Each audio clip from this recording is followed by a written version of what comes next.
Wow. Oh my fucking god. Oh, my light fell. Hold on. Sorry, abort. 1 second. Hold on. Where am I? Ah!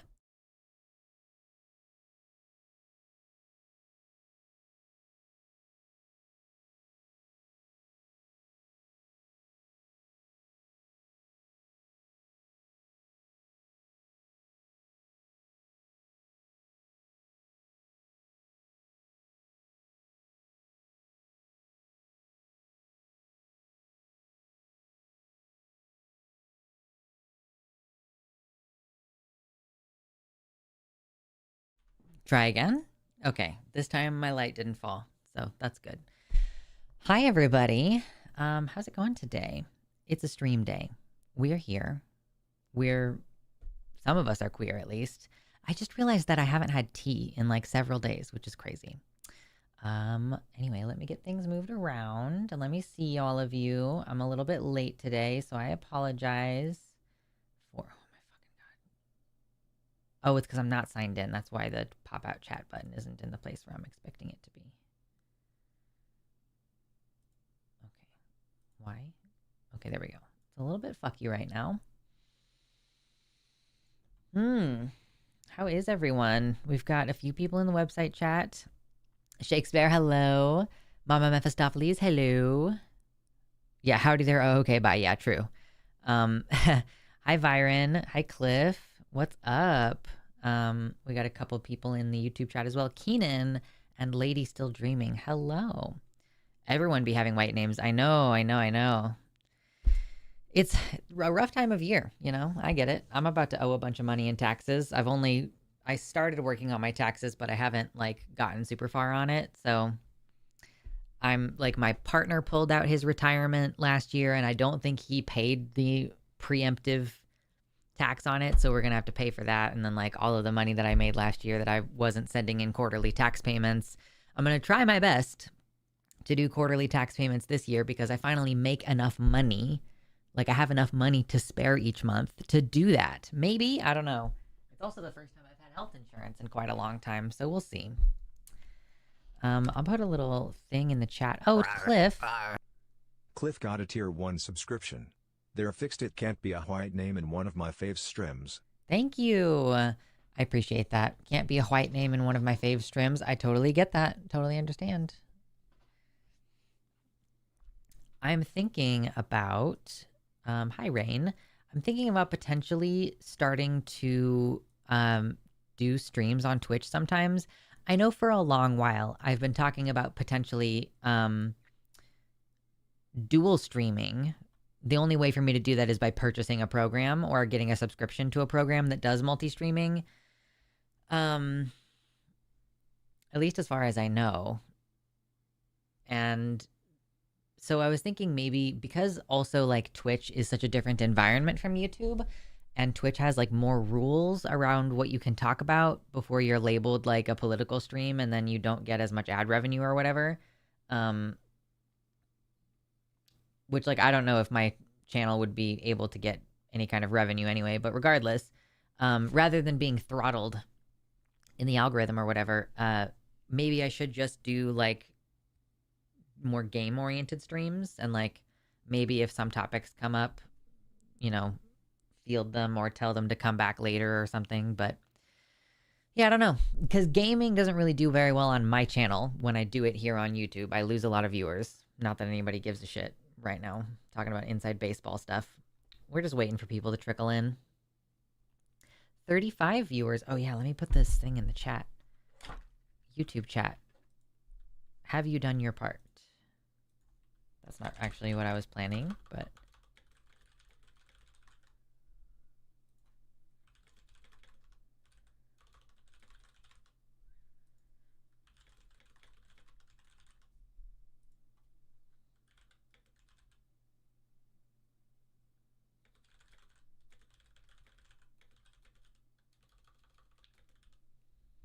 okay. Poll in the chat. Poll in the chat.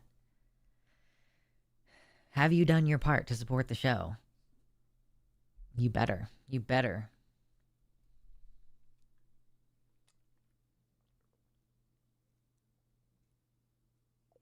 Stream Elements multi-streaming is free and doesn't include a watermark.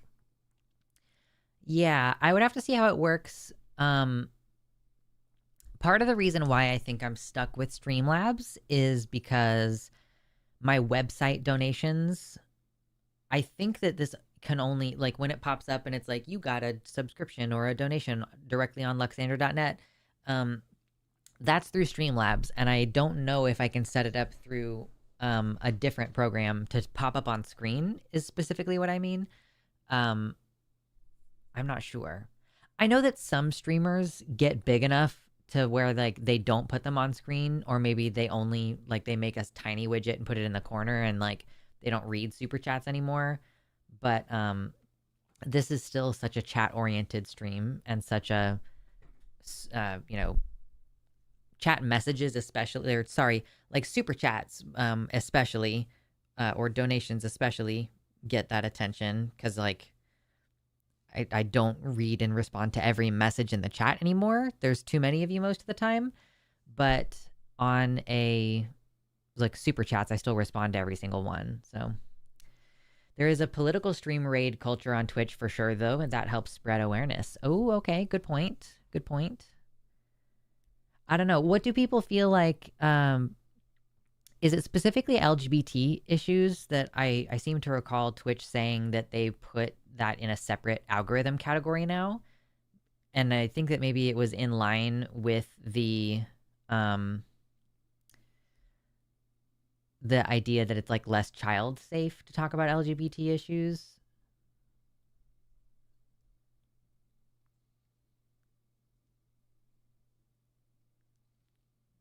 I dual stream on TikTok and YouTube by running the TikTok Live app and Streamlabs to YouTube at the same time.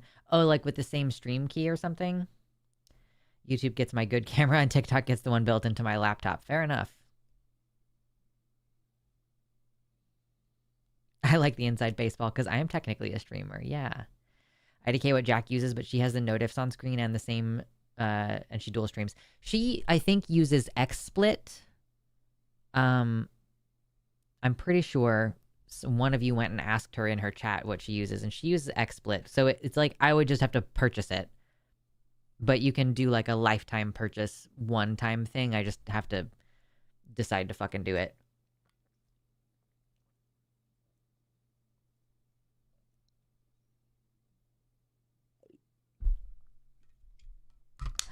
But I was just thinking of it in terms of like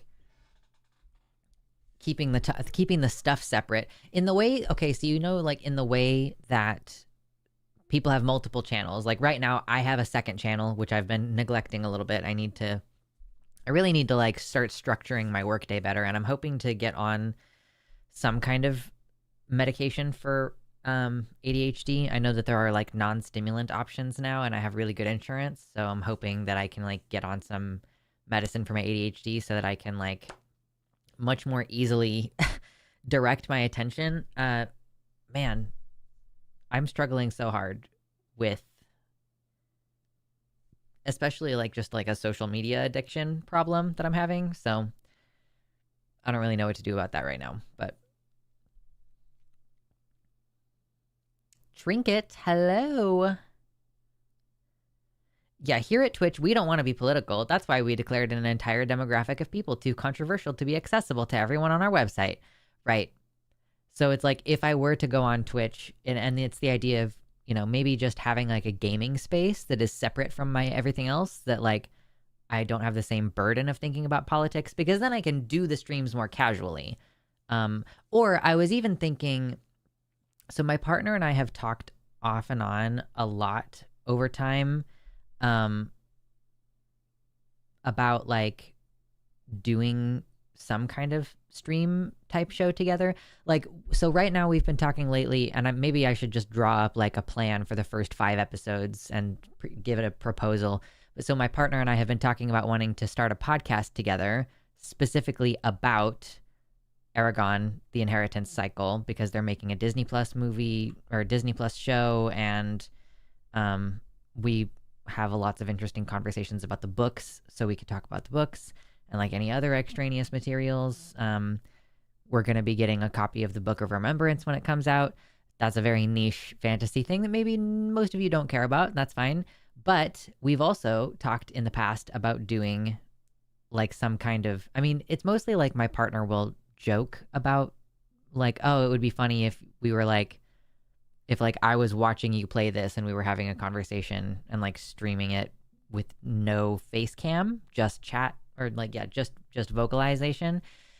And I've thought about that too. So like maybe if I had a gaming channel, like maybe I don't even need to be on the screen is not a crazy concept. Although I know a lot of people like doing that as well. But yeah, so I've just been thinking of that in terms of having an independent space away from the politics where maybe it cultivates a completely different audience. I'm sure that I would tell you all, like in the Discord especially, I would be like, hey, I'm going live. But like, am I even going to bother to put my Twitch stream on the website? Like you can go to luxander.net/live right now. And my website is hosting the YouTube chat. Or not the YouTube chat. This is that chat right here, actually, but hosting the YouTube stream. And I would have to go in there manually every time and change it to the Twitch one. So I'm like, And then I have to remember to switch it back to the YouTube one when I'm done. So like what am I reasonably going to do is I'm going to forget every time. So that would be another kind of maybe just keeping the Twitch totally separate as like a small little thing where maybe I do it whenever I want to have fun with it, but maybe also occasionally my partner and I, or maybe I could talk to him and be like, hey, do you want to do this on a regular basis? Like maybe I'll stream a game by myself sometimes, but maybe start a project where it's mostly chatting with my partner while playing video games. I don't know. Okay, yeah, she uses XSplit. I have White Forest set to YouTube and it doesn't interact with the Twitch stuff. Okay, that makes sense.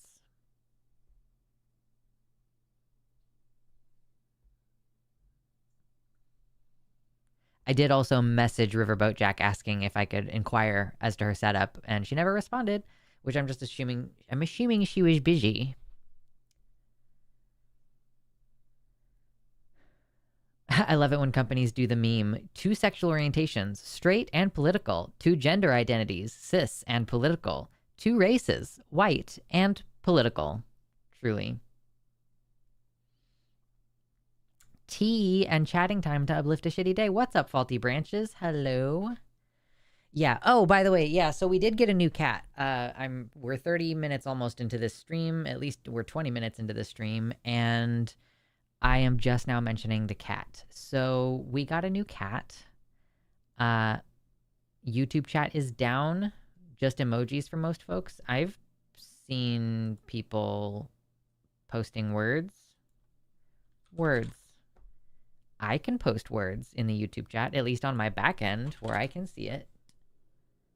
Oh, let me double check. I thought to check my volume before the stream, and then I didn't. Oh, it's still at 100%. Okay, cool. Good. What am I doing? My own stream. Let me see how things are working. Are they performing? Can you do emojis? Words. Okay.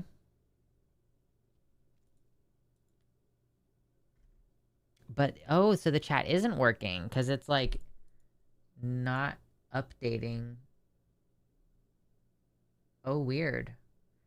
So that's interesting. I don't think that that's a glitch on my side. I have never had that happen before. And I have no control over it so far as I can tell. So yeah, I'm sorry that YouTube chat is borked right now.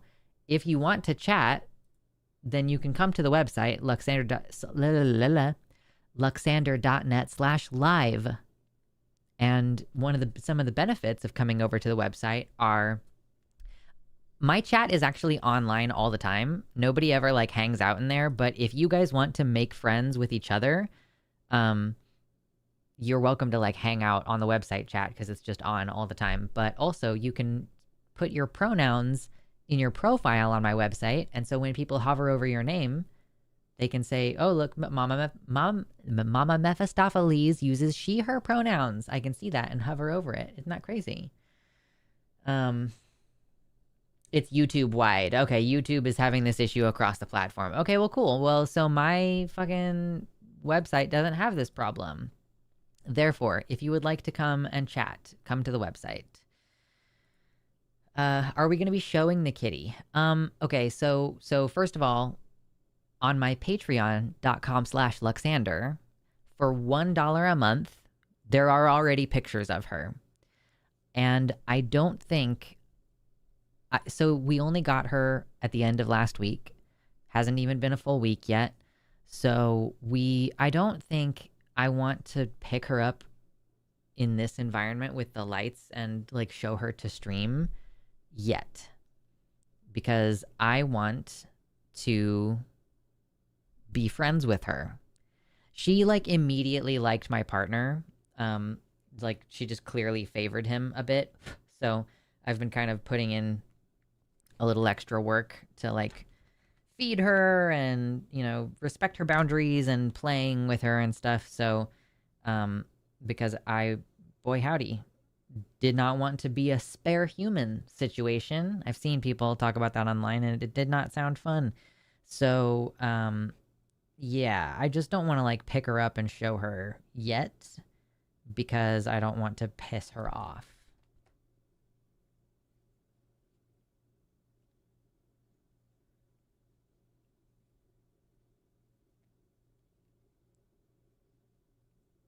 There is offliner culture on the other sites. It is very fun. Yeah.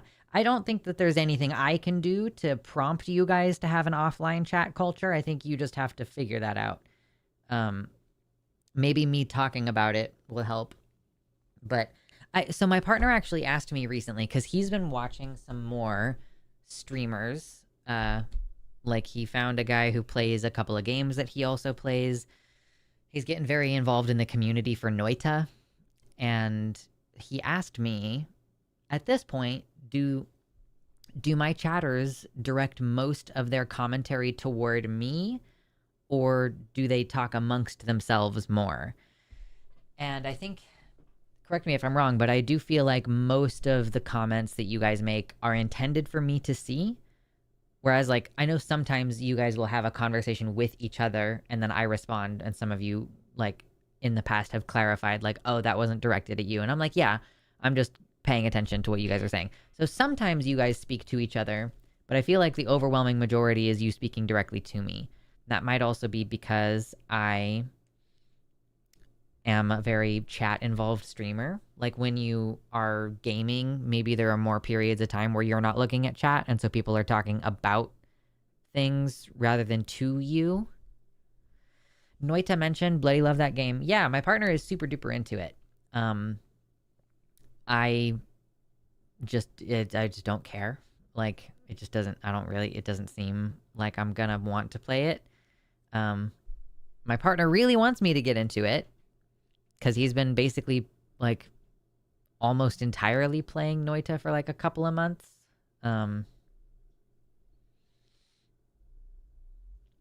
Yes, made it to the next level of Luxander.net. Cursed YouTube. Yeah, I'm so sorry. The YouTube chat seems to be acting up across the website. Jess is speaking Spanish. Or not Spanish. Jesus, I fucking was gonna say German, and then one of the words that I read started with an S, and my brain just autocorrected Spanish. That was dumb. Anyway, I see you speaking what I believe to be German.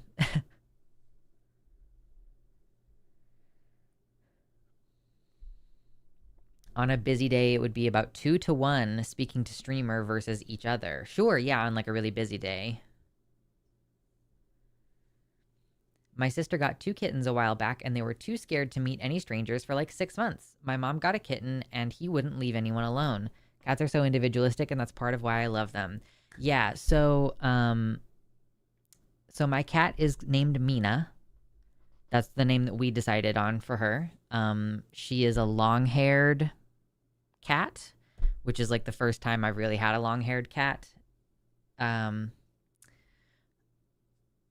least in a really long time. I think one of the cats that I had when I was a kid was a long-haired cat, but I also had the benefit of being a literal child, so it was not my responsibility really to fix the long hair shedding situation. I do recall my mother taking the cat to get shaved, and he would come back just like totally shaved. So maybe that's like how her method of dealing with it. But so we've already had to deal with her having a little bit of diarrhea from like changing her diet suddenly, I think. And she has long fur, so we had like an emergency cleanup situation, and I ended up like I've like cut off some of her butthole area hair.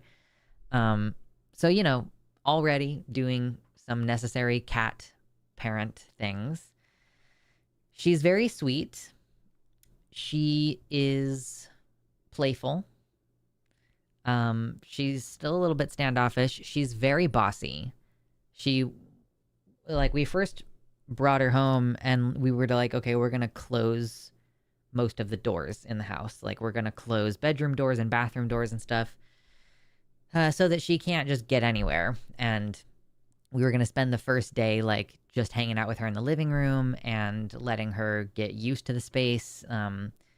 We didn't want her to feel super overwhelmed. And it did not take very long for her to be like, hey, I see that there are other rooms in this place and I wish to go in them. So we then had to like kitty proof those rooms to make sure that she can't like hide behind anything or get stuck anywhere. Yeah, she's about a year old. The shelter guesses, just based on like she had already been spayed and like how long she's been healed from that and like how big she is and all this kind of stuff. So yeah, I don't know if she's going to get any bigger than she is. She does have like what feel like enormous front paws.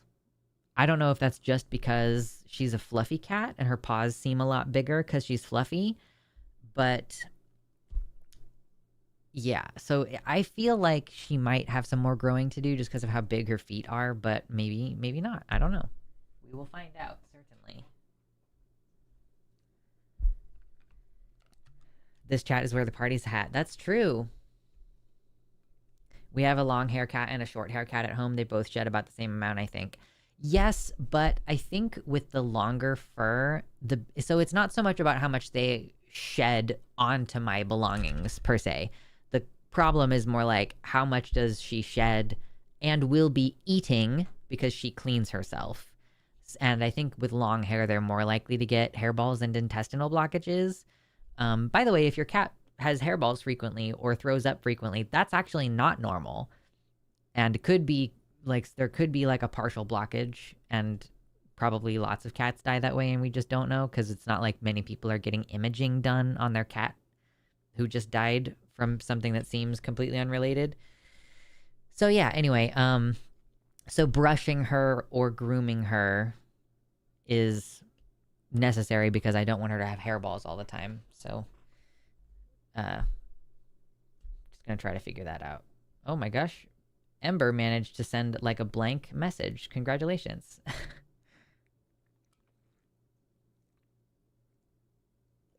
Be prepared to wake up with coughing fits from breathing in their loose fur. Yeah, we did let her into the bed the first night, which we didn't used to with our other cats. We did not used to let our cats into the bedroom because they would like take up too much space, or I don't know. I'm realizing in retrospect that we never really gave Mitternacht a good try. I think the main issue was that Mitternacht wanted to lay on top of you. And it's like, okay, well, I'm trying to sleep and I don't want you to lay on top of me. If you want to be beside me, that's fine.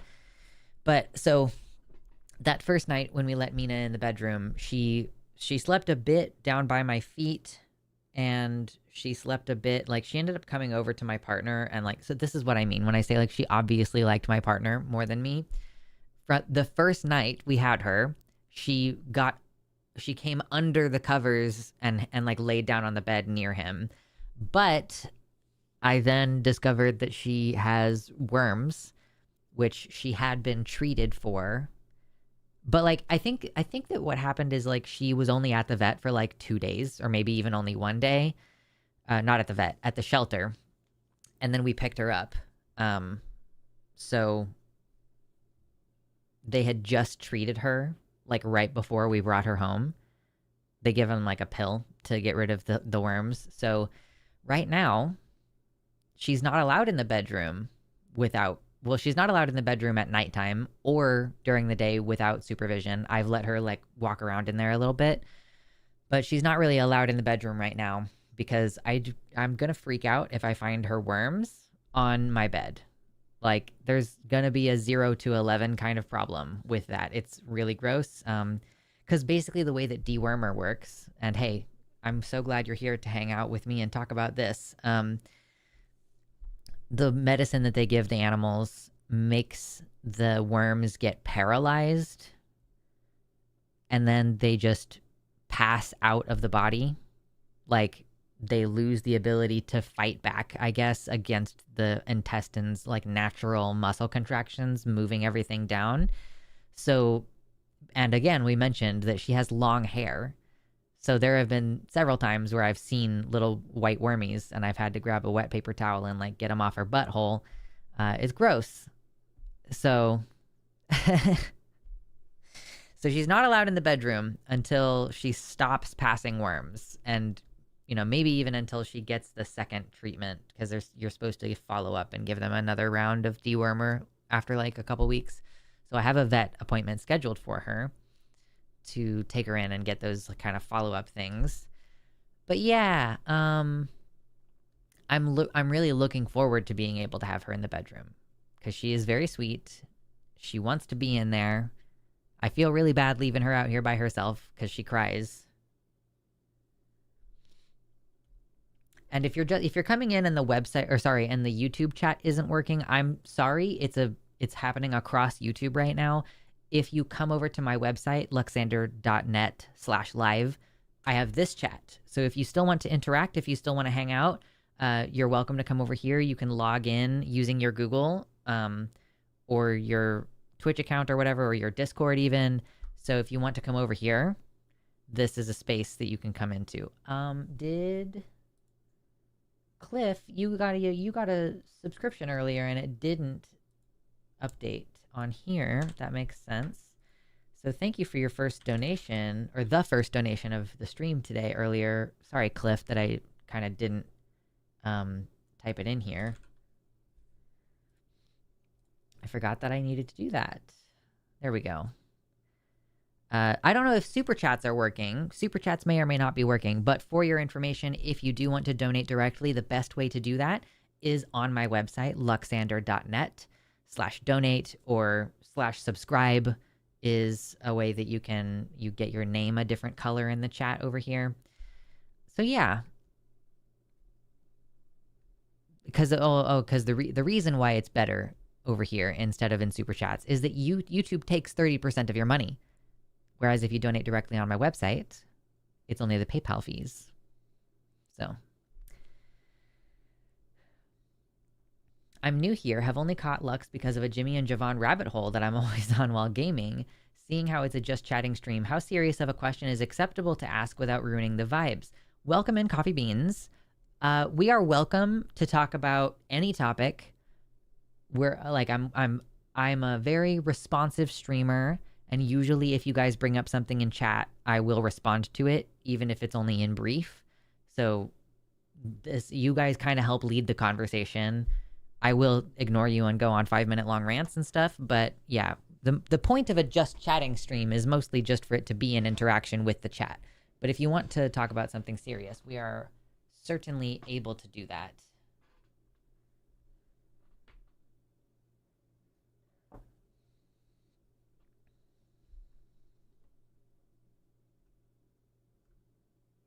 Cats, when they see a foot move under a blanket, instant kill mode activated. I think she is actually too smart to attack. Like, she sees, we've done it before where like we've put our hand under like a blanket, or my partner did it, and she sees that you are putting your arm under the blanket, and she doesn't attack it, or at least she didn't that time. So she's very playful, but for the most part, she only attacks hands when you're actively like messing with her or doing something she doesn't like. So I'm hoping, fingers crossed, that she never becomes a kind of cat that pounces on the feets while we're trying to sleep, because then I can't have her in the bedroom.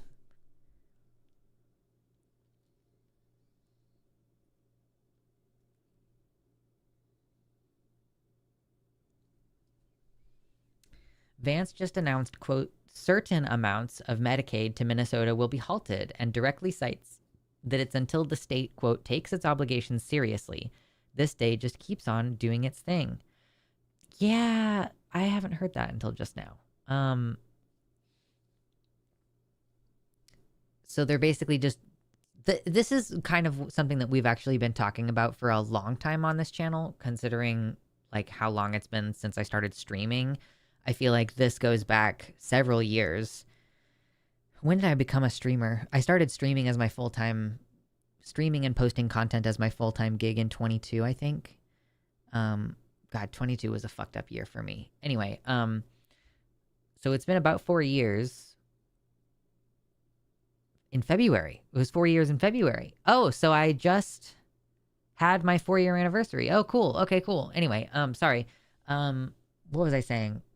Yeah, okay, so it kind of seems to me as though this is one of the ways in which I don't think anybody really thought of this when the rules were being created for this country, but there's a problem where the executive branch has a bunch of sneaky bullshit they can do that kind of undermines the spirit of the legislative process. So like the spirit of the legislative process is that, right, like you have a much more direct type of control over... Mama _ Mephistopheles gifted 5 tier 1 subscriptions. Luxander, I need to know, would you still love us if we were worms? That's very generous. Thank you, first of all. Luxander, I don't know what it just said, but that was fun. Would you still love us if we were worms? As far as I know, you are worms. As far as I know, you're like the little Greek chorus in fucking The Little Mermaid. You're the little bug eel fucking worm things coming out of the muck down there. But yes, I would still love you if you were worms. Thank you, Mama Meffy. That's very sweet. Thank you for the gifted subs. Gifted subs. That means we got to $30. I just have guns out. Oh boy, I've started going back to the gym and I want to get back to that conversation in a minute. But I was in the middle of kind of a spiel, was I not? So yeah, it kind of feels like the executive branch has this thing that it can do where they're just like, well, we're going to redefine things like the definition of child abuse, right? So they can just extend child abuse to include, you know, affirming a child's gender. Or they can do these sneaky things like we're not passing a law. Like the direct control that you have, sorry, I finally just realized where I was. The direct control that you have over your representatives that, you know, they are up for re-election on a particular cycle and it's like a non-overlapping cycle in many cases. So you have the ability to like impact who represents you directly and is supposed to be the ones who write the law. And then the executive, mostly their job is to be like, not even the full final arbiter of whether a law passes or not because of the power of the veto proof majority. But their job is to just kind of like sign off on the laws and, you know, lead the military and stuff, right? Like their duties, the duty of the presidency really has very, very little to do with law because they have other responsibilities. Mama _ Mephistopheles got a tier 1 subscription. Whoops, I forgot to get one for myself. Use this money to get yourself a little treat in the spirit it was given. He did a little whoops. That tone was so fun. Thank you again, Mama, for the sub, and I will get myself a little treat. I'll get myself a boba or something along those lines, or some Chipotle or something. I actually don't know if I can do Chipotle. I'm kind of really going hard on the whole changing what I'm eating situation right now. Not going hard, that's not really accurate, but cool. Got that updated. Let me drink some more water. I'm so thirsty today.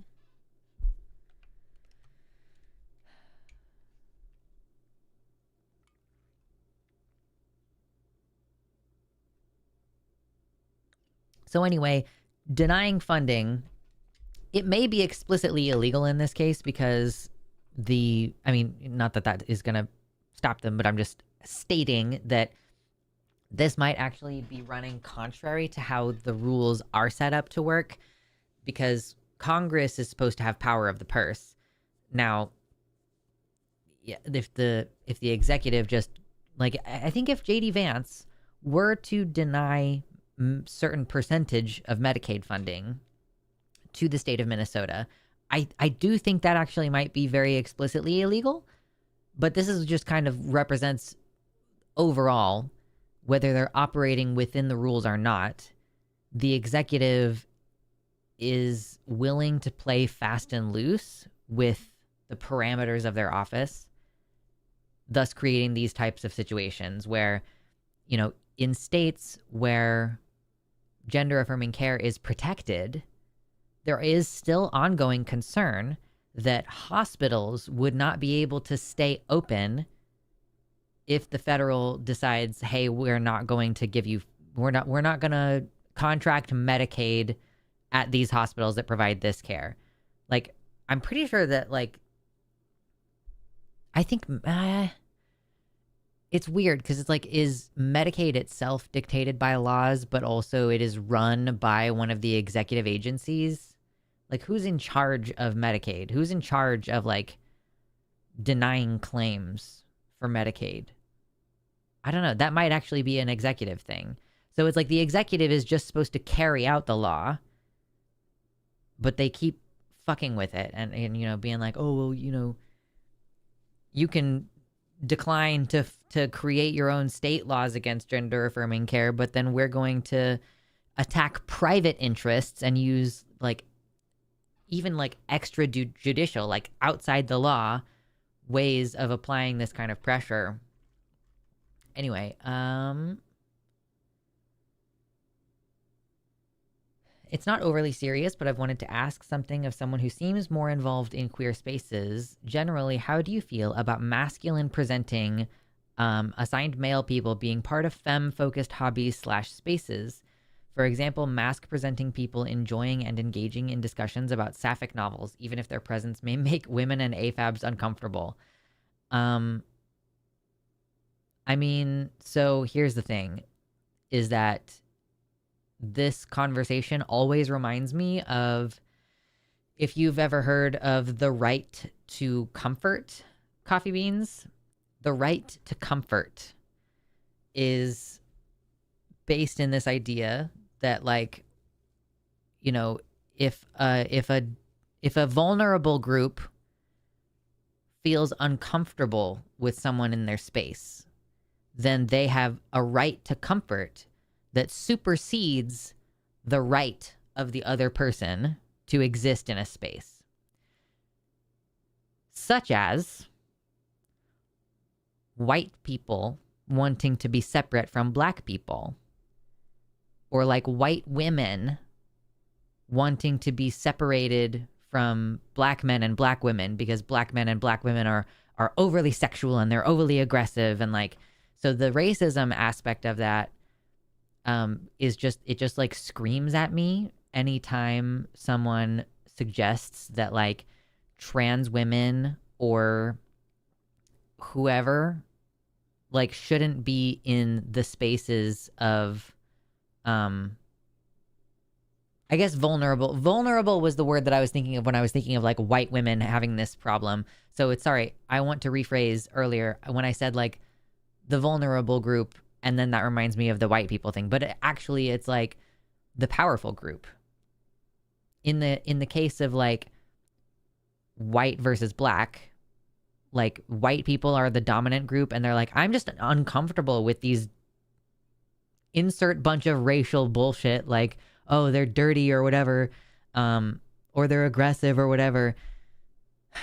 And then with like white women having that power over black men and black women, like obviously they used their alleged vulnerability as an excuse. And that's just the same thing that's happening now. Like the thing that's happening now is mostly white women. Let's be real. Okay. It's mostly white women complaining about the presence of undesirables, people who quote unquote make them uncomfortable.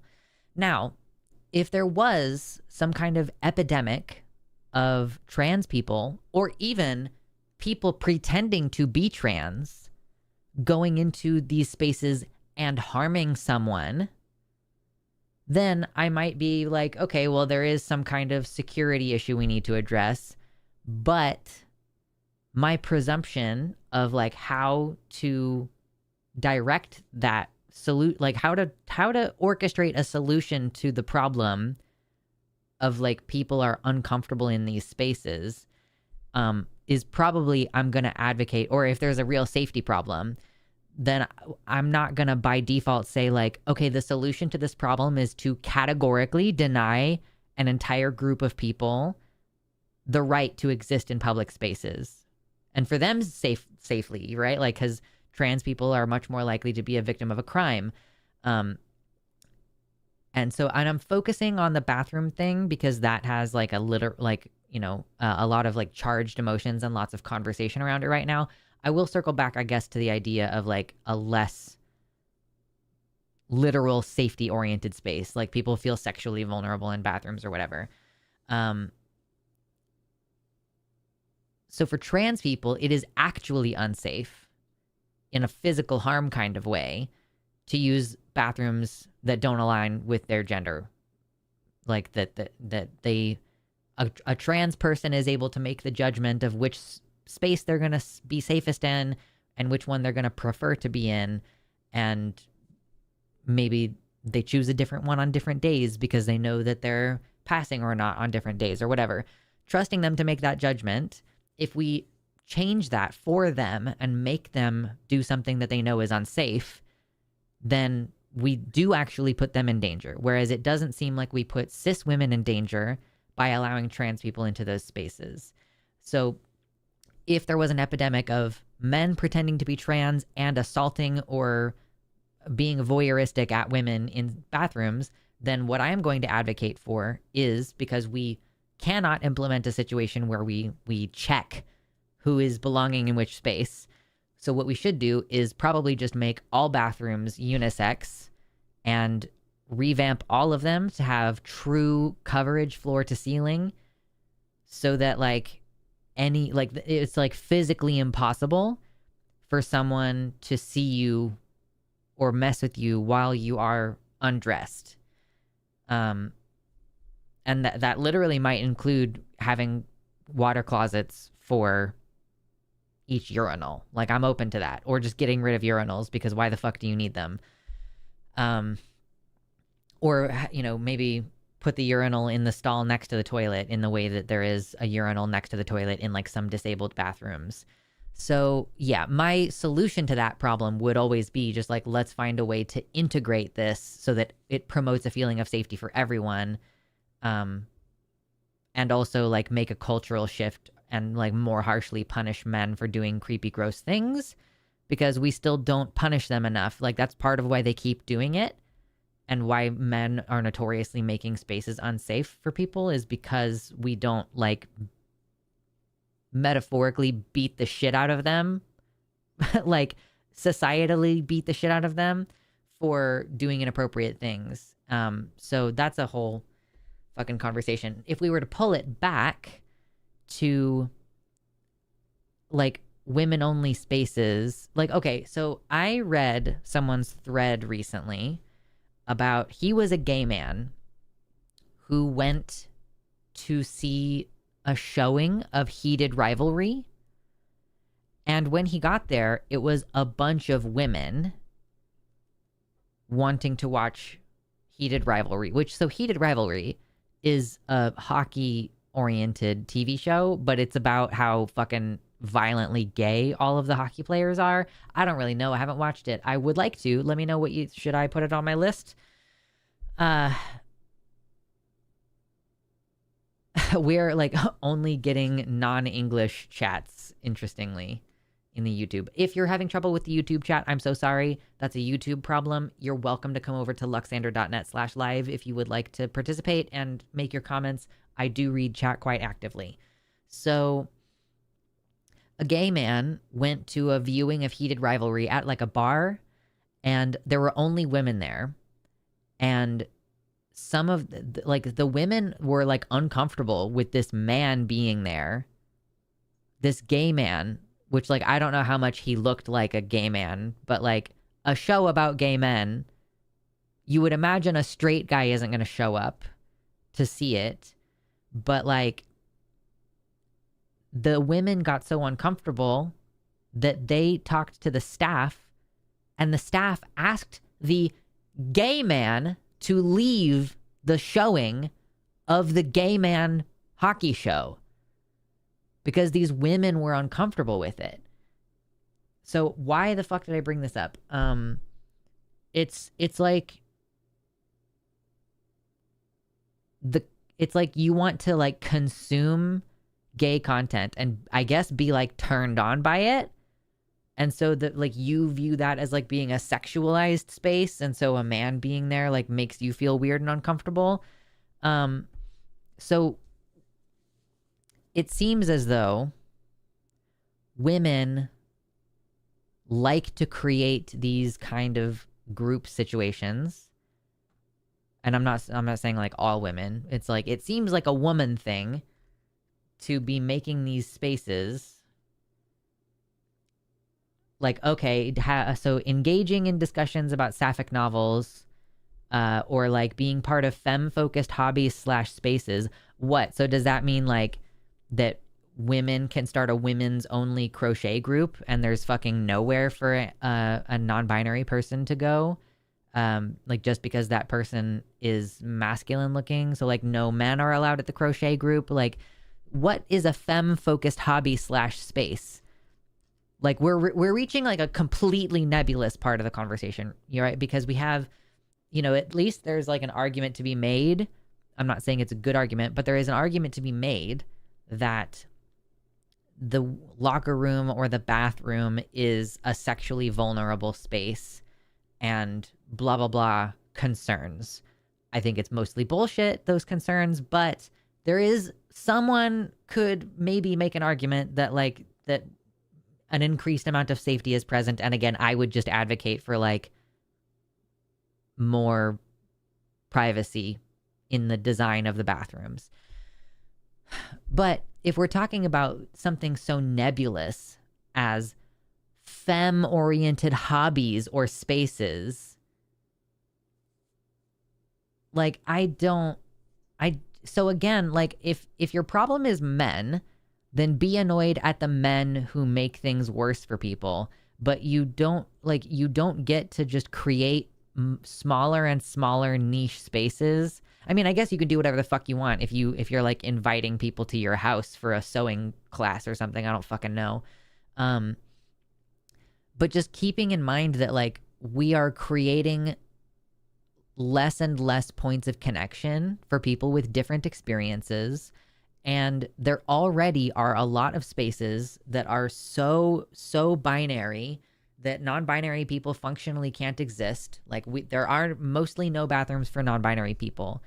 And, you know, if I try to join in a hobby that is traditionally associated with men or women, there is a level of alienation there because men and women are in groups. So even if you have differences between each other, like you still are discrete in groups, and I do not belong in those groups. And so it's like we're creating more and more spaces where non-binary people are not welcome, like explicitly are not welcome, cannot be there, like not allowed. In the example of like, oh, a masculine, it's like, for how the fuck do you know if a masculine person is assigned male at birth? Like and I'm not trying to get on your case, Coffee. I'm just being really thorough about like what you said.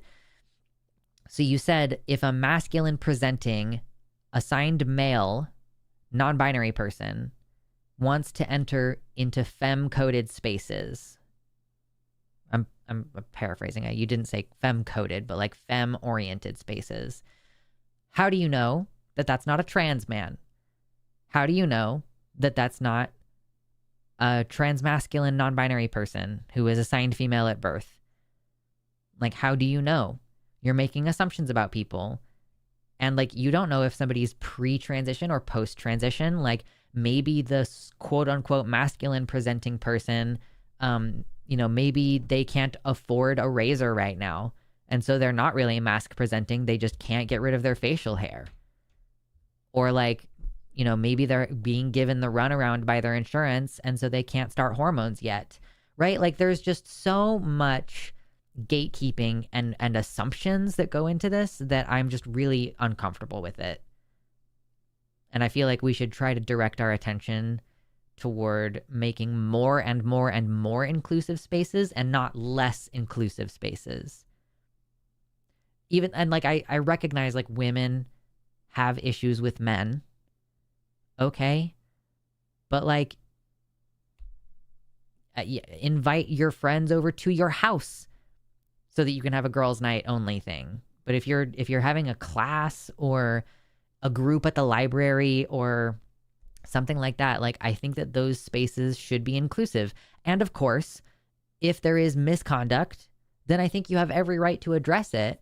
I just don't agree with like making all these assumptions based on appearance and trying to eliminate entire classes of people from being able to participate. Again, I think if a person pretends to be trans and they go in the bathroom to try to be inappropriate to someone, I think that they deserve to be punished at the very minimum for harassing someone. And like, maybe there should be an additional punishment for like exploiting a vulnerable group, like pretending to be a vulnerable group in order to get, like, I don't know. I'm not saying I want to continue expanding the government's power because that fucking sucks right now. But like, if we were in a community and a community created rules, I would make it a rule, or I would propose to the conglomerate that we make a rule that like maybe pretending to be trans on its own, or pretending to be whatever, pretending to be black in order to get an advantage at college admissions or whatever bullshit. Things happen, right? I'm not necessarily saying like being trans on its own is a crime, but maybe it's like if you commit a crime while pretending to be trans, that like raises the level of your crime, which is kind of what they've been doing with like trying to make masks illegal. Is they're saying like, oh, it's not illegal for you to just wear a mask, but if you commit some crime while you're wearing a mask, and by that I mean like a respirator for not getting sick with COVID, that elevates the level of your crime. So if you commit a robbery and you're wearing a mask, which in that case hypothetically could include like balaclavas, but that just like makes your crime worse, So I honestly, like, I wouldn't be opposed to digging into that a little bit. Like, yeah, maybe if someone pretends to be trans and they harass someone in the bathroom, like if there's no evidence, if they haven't, if there's no indication prior to the crime, like if somebody plays the long game and pretends to be trans for 2 years before they assault someone, then, I recognize that there could potentially be some case where somebody is doing that, which seems crazy, but like, I don't know, people do crazy shit sometimes. So, yeah, public spaces should be shared. Hi, Drea. How do you prove sufficient to legal requirements that someone is pretending to be trans? Right. Well, so I'm saying like, we're already in an investigation. We're already potentially trying to scope out motive, depending on what level of the crime is. Like if someone like has no prior internet history of searching or participating in trans things, or like, I mean, I assume that it would be like the same type of background check stuff that we do when there's an investigation that proves that someone did blackface in order to get into a college that they wouldn't have gotten into otherwise, right? Like, you could look at, like, have they legally changed their name? Have they legally changed their sex? Like, have they, like, what is their previous Have they ever had a job where they used a different name or went to school under a different name? Like, I'm just assuming that it would be basic due diligence stuff like that. And it would just be up to whoever makes the rule to establish, like, but I'm just saying, like, I think that it should be punished in some way. If you pretend to be trans in order to fuck with someone, in order to harass them, or in order to sexually assault them, in the same way that, like, not disclosing that you are HIV positive is a crime in some places. Like, not disclosing you're HIV positive before you have sex with someone is a crime in some places because you are knowingly committing harm. Like, you're knowingly withholding information to commit harm. So that's the kind of legal framework that I'm envisioning this in.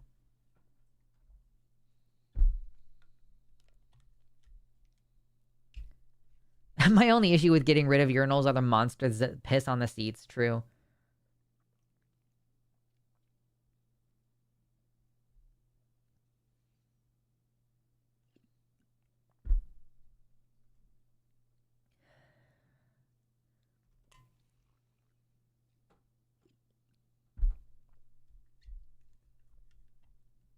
Oh, that's a good point. Mama says, I once heard someone say that a lot of romance novels featuring gay men aren't really about gay men's sexuality, but rather about how straight women would like to do romance without the constraints of gender roles. So something similar could be happening there with the heated rivalry. Yeah, but that's undoubtedly colonization. Like, you've colonized a space that was not intended for you. And now you're kicking out the gay man who probably went to the meetup thinking, oh, maybe I will meet another gay man here. But instead, it's a bunch of women who want to fetishize gay men and who want to fetishize gay men while also being creeped out by them and excluding them. Like, it's fucking weird.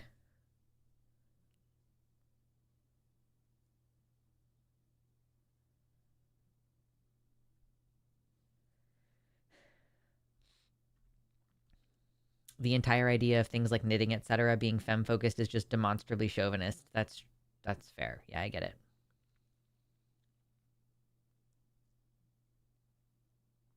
Ew, Blue says, I grew up in the local pagan and largely lesbian community because of my mom's social circles.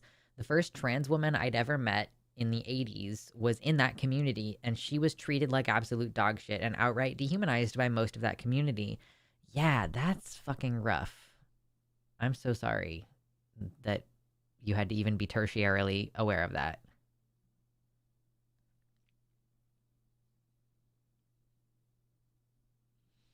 Elizabeth Warren has entered the chat. Yeah, what's this about pretending to be someone to get benefits in college?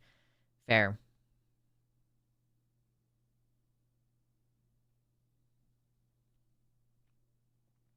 Melanie says, my histo is in 2 weeks, both excited and scared. Congratulations.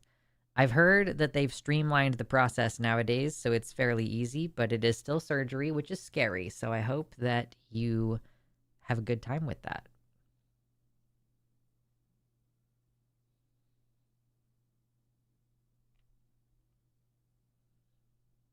Pissing on the seat is 100% a non-gendered issue. Dudes who can't aim suck, but hoverers are also a problem.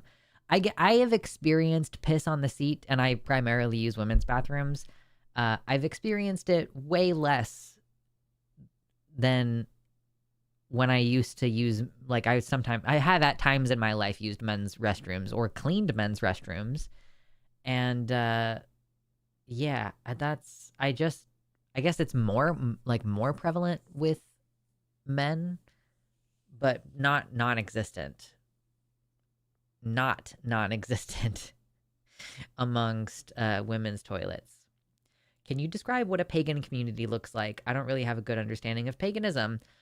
Well, when I was a young warthog, I went to so my friend's parents were pagan, and one weekend there was like a kids event thing going on. We were like young teens, and I went to like this pagan church, quote unquote. And at the time I was really weirded out by it. I think now I would be like, this is so fucking cool. But I was able to be present for the circle, like the ritual part. It was really interesting. Like, I don't remember a lot about it except for the like one part of the ritual was that the person conducting the ritual had a dagger. I think there's a pagan word for it, like a thame, a ritual dagger, not like a sharpened one per se. And they were like cutting away some kind of energy. So everybody was standing like in a T pose, and the person came around and like cut in the air around our limbs and our head and down the other way and down our body.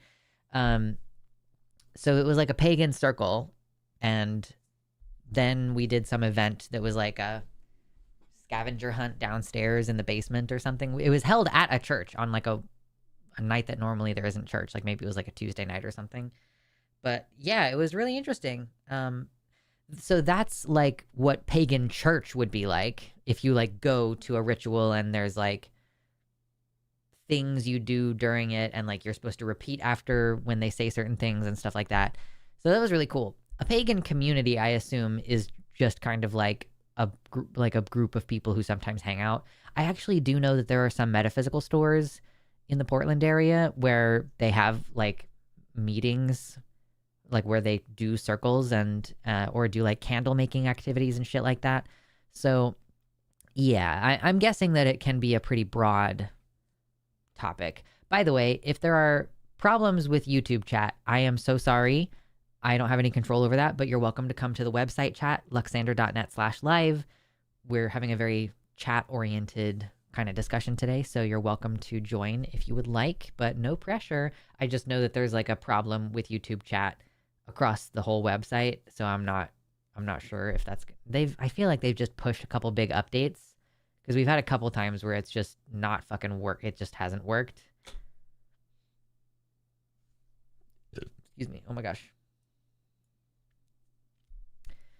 Do people think the rituals actually do spiritual things? I'm sure there are some who believe that, but I don't know if you would be able to really tell the difference between the ones who really believe that and the ones who are like, I really am imbuing a lot of meaning into this, even though I understand that nothing magical is going to happen as a result.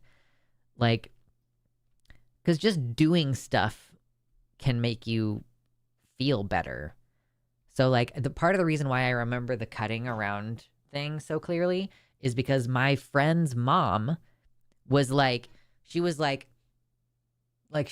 like into it, and she had this like facial expression where I was kind of weirded out by it, because I was like, oh, how seriously does she take this? But I get it now. Like I would probably have a similar level of like reverent exuberance in that context, but it's because I'm throwing myself into something. Like I am having an experience. I'm imagining cutting the ties to the negative energy in my life, and I think I'll feel better for a couple hours, and maybe I'll be able to help take that energy and be like, no, you know what? I cut this off. You know, I got rid of all of this bad energy already, so I don't need to keep thinking about this for the rest of the week. You know, that's how I kind of imagine it, but I understand, like Jazz Dog, the reason why I don't currently have a pagan-oriented community is because there have been times in my life where I don't think I could be around people who actually believe it, who are like for real about it. But I don't think it bothers me as much anymore. I'm like, yeah, you believing in kooky stuff doesn't really bother me that much. If you were like the actual majority in this country, that might be scary. But I also just think that they're more like down to earth, or at least that I can convince them through their own language in a way that I just feel like Christo-fascists like don't have that. So I don't know. Yeah, Mama says you'd see the difference in whether they apply skepticism in their kind of day-to-day lives. But I do think that lots of pagans approach it from a secular perspective. I describe myself as a pagan. I am a pagan. I mean, it's not like a primary identity. Atheism is a primary identity for me, but I am a secular pagan. I enjoy doing rituals, which is like, I don't know, it's like little stuff. Like if I have something that I'm like, I really, really hope this goes well, I will throw a coin into my cornucopia as like a wish kind of thing to the goddess Tyche, who is the goddess of fortune. she's like a fickle goddess. So this is part of why I like her, because ultimately whatever's going to happen is going to happen. And so it's kind of nice to pray to a goddess of fickle fortune, because it's like whatever's going to happen is going to happen. I don't know. I find it fun.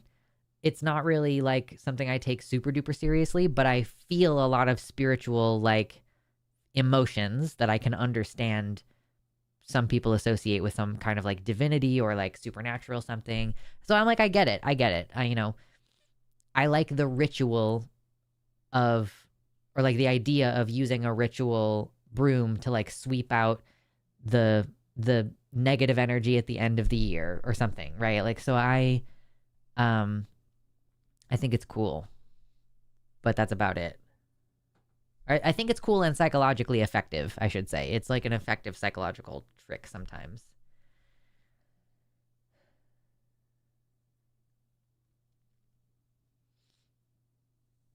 The user profile page color scheme of green and white is hard to read. Okay, cool. I will probably forget, but I will try to remember to fix it later.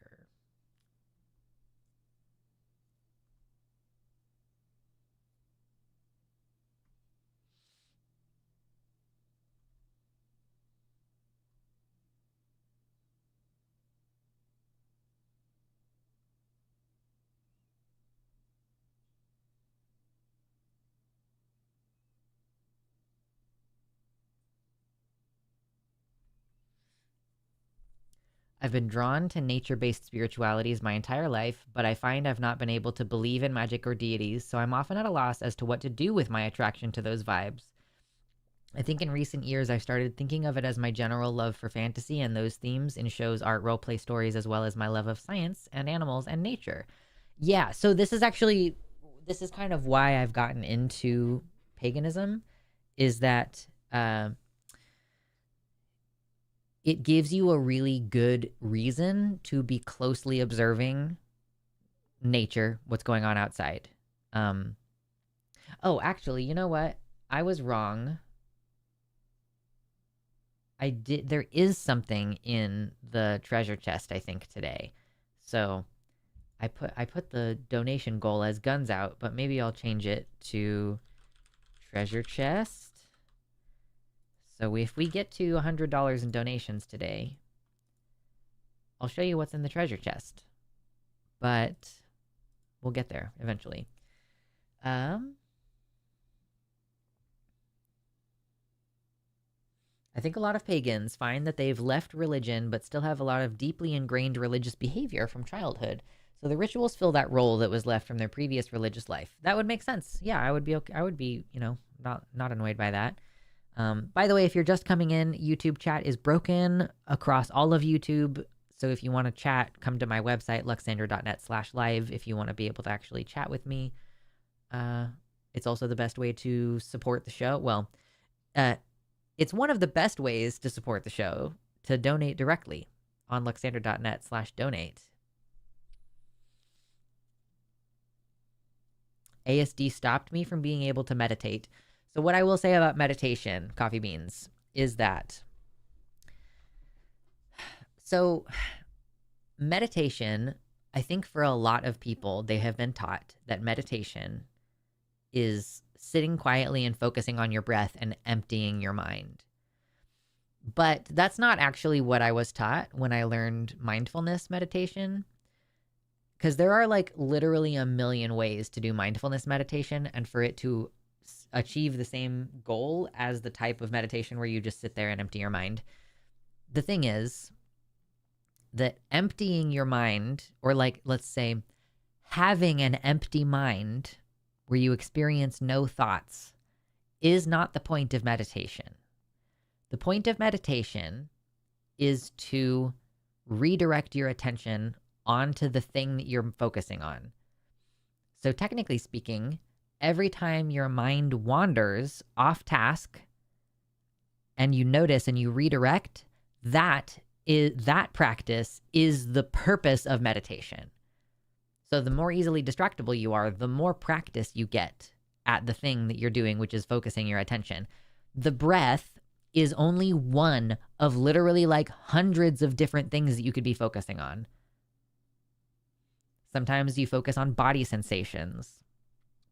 Sometimes you envision, like when I do some somatic meditations that have you envision energy flowing between yourself and the earth, or they have you imagine a warm light in your chest while you're focusing. Like, let's say you're like, where are you feeling tension in your body? Focus on your body and kind of just notice, are your shoulders tense? Are you feeling any emotions in your belly or in your chest?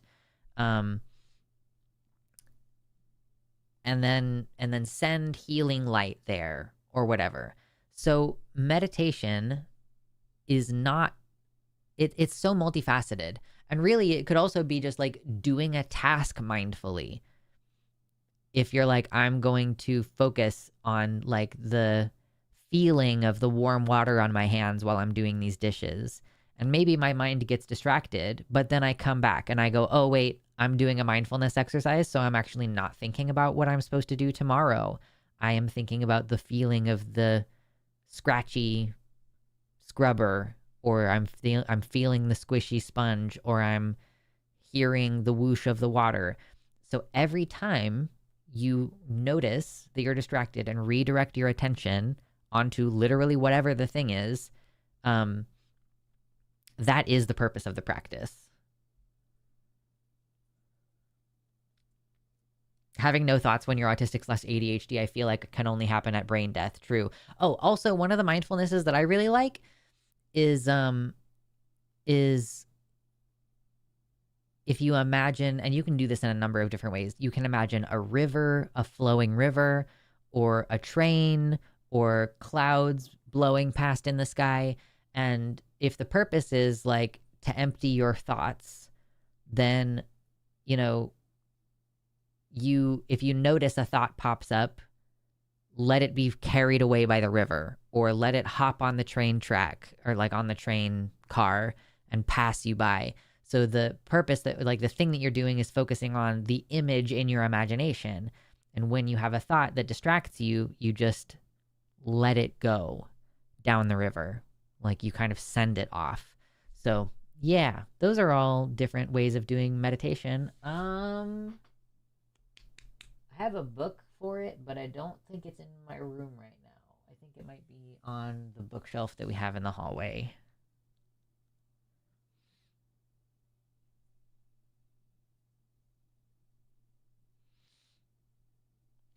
The Medicaid funding withholdings are wild and come with a snitch system to quote crush fraud. $259 million is the current stated amount. The current stated amount that they're trying to cut? Or is that the current amount that gets allocated to Minneapolis for Medicaid? Sorry, I have follow-up questions. Embodiment meditation can be pretty difficult for those of us on the spectrum. I'm sure that all of the, like, some people have a hard time with breathing meditations because they are worried, because it makes them focus on their breathing and makes them anxious, right? And, there's one meditation that I've done where it's like, imagine that you're a pebble floating on the surface of the lake, and then as the meditation goes on, it's like, now imagine you're drifting down toward the bottom of the lake. It's a cool, clear lake, and like, so it's a whole exercise. And some people get freaked out by that one because they feel like they can't breathe because they're imagining themselves underwater.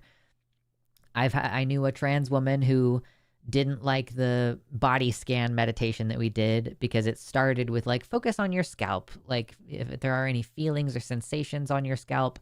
And she was like, I'm wearing a wig and that makes me dysphoric. So you can just like skip parts of it, or just like choose a different thing to focus on.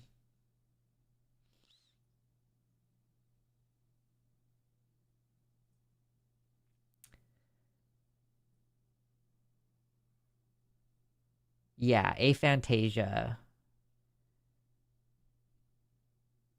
The word for not being able to visualize things.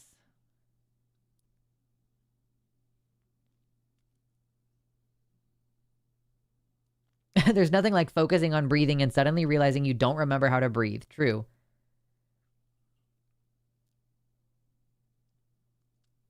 Personally, I meditate through focus on sensation, particularly heartbeats or breathing, and slowly remove tension in every muscle group. Your face holds on to a lot of tension.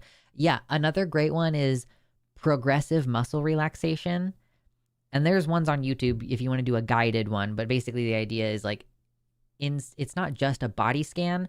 So I would recommend for most of the time if you're doing a body scan meditation, don't worry about changing anything. So sometimes you need to focus on like it's safe to just be. So if you notice that there's tension, noticing the tension but not applying like a judgment or saying I should be more relaxed, or like oh no, I just realized that I'm stressed and now I'm stressed about the stress and I want to relax and oh, why can't I chill? So some body scans of just noticing that you're tense and just like accepting it and just being like I am aware of that now. And then maybe later you can make an adjustment. But progressive muscle relaxation is more like, okay, so think about the muscles in your forehead and scrunch them up as much as you can and then let it go completely. And maybe scrunch it up again a second time and then let it go completely. And then you kind of go down your body all the way down to your toes with different groups, like clench your hands as hard as you reasonably can. I will hurt myself if I clench my hands too hard. Like I think I'm strong enough in my muscles to like pull my connective tissues apart. It's kind of how it feels. But like, yeah, I like tense your hands up and then let them go. And then it's like, squeeze your glutes to raise yourself up in your chair and then let it go. So progressive muscle relaxations. Also very good for trying to sleep. Big time.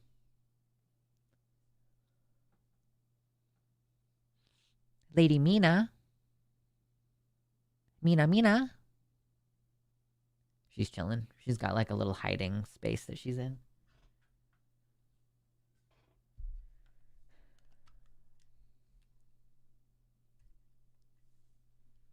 Yeah, every comment that I'm seeing in the YouTube chat is not in English. So I feel like, I don't know why some people are having issues with the website. Or with YouTube. If YouTube chat is not working for you, come over to the website, chatluxander.net/live. You can log in with your Google account. It's just working today, and the other one isn't, so.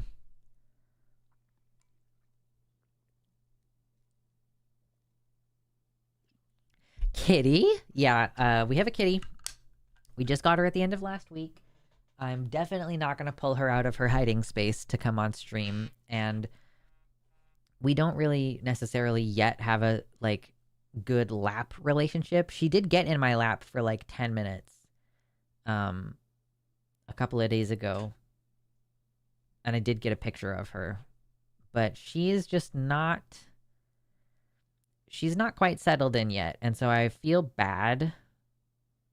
I'm not going to like pick her up and show her to stream. It might be like a few weeks before I pick her up and show her to stream, but there are pictures up on my Patreon for $1.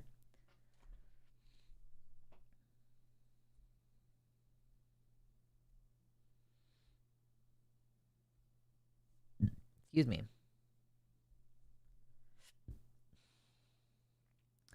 It hasn't been a good day for it's never great for folks with Tourette's when Tourette's is in the news. Yeah, I have heard a little bit about the kerfuffle at the BAFTA awards. The BAFTAs. Chicken and fishy treats for the kitty. Listen, this cat is so fucking spoiled. I've been giving her wet food twice a day. And she gets dry food like the other 1/3 of her diet. I've been giving her wet food twice a day. She's gotten at least one form of treat basically every day because like I've been eating more fish. So whenever I have like the water in the tuna can, I pour it off and give it to her. Or I give her a little treat, or we also have her like Slurpee treats that she likes. Kitty is new. Let her rest / adjust. We'll have our chance to see the kitty when the kitty is ready. Exactly. It's still the first week, and when she feels like she's overwhelmed and she wants to go hide, I'm like, good. So she knows that I know where she is. I'll talk to her. Sometimes I'll like poke my head down and be like, "Hey, how are you doing? You doing okay back there?" And it's completely her choice whether she wants to get out and come see me or not. So we're being very chill, very respectful. She gets a little feisty sometimes, and I'm like, okay, I've been trying to like play with her. So if you're petting her and then she decides to get aggressive, I'm like, okay, she's still a kitten. She has kitten energy, and I'll pull out one of the toys and play with her for like 5 minutes. I'm trying to teach her some phrases. Like I'm trying to teach her all done for when we're done playing. She's learning it's okay and you're good. And I think she knows her name pretty well already, interestingly. We've just been saying it a bunch. Mina, Mina. Mina's such a good girl. She's so pretty. She's so bossy. She's a princess. Like, she's a lady. She's Mrs. Poopy Butthole. Like, we've already got a bunch of different nicknames for her. One day, Kitty's safe place will be on camera with Lux for cuddles from them and Oz from us. Yeah. Like, I've considered... This is where the treasure chest is right now. I know you can't really see it. That's kind of a problem, I guess. But I could take my other webcam and put it over there and point it and put, like, something on there for her to lay on. And so she could hypothetically have a little place where, like, when donations come, I switch over to that screen or something. Or maybe put it in the corner. Put it in the corner up here, little cat cam.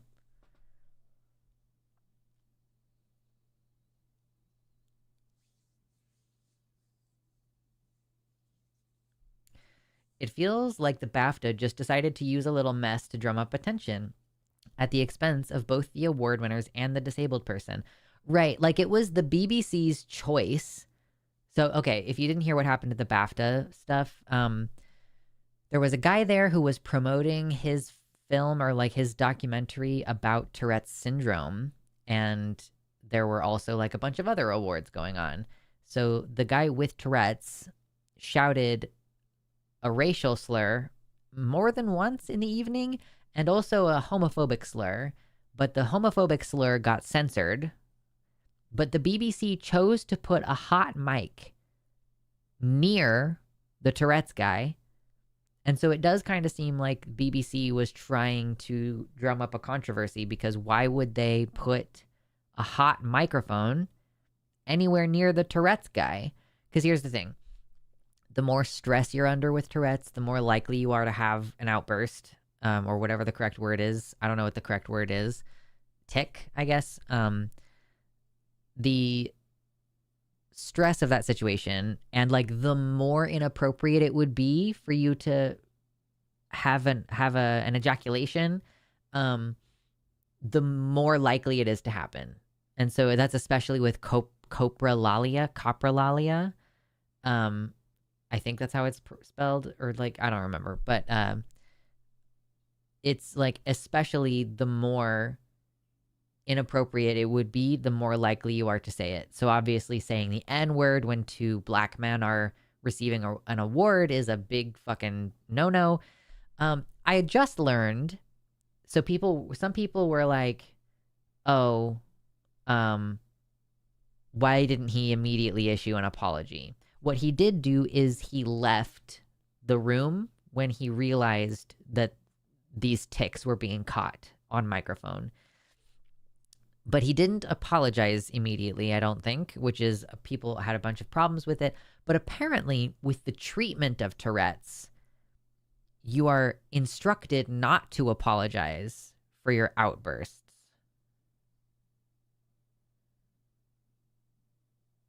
I just don't know how to pronounce coprolalia.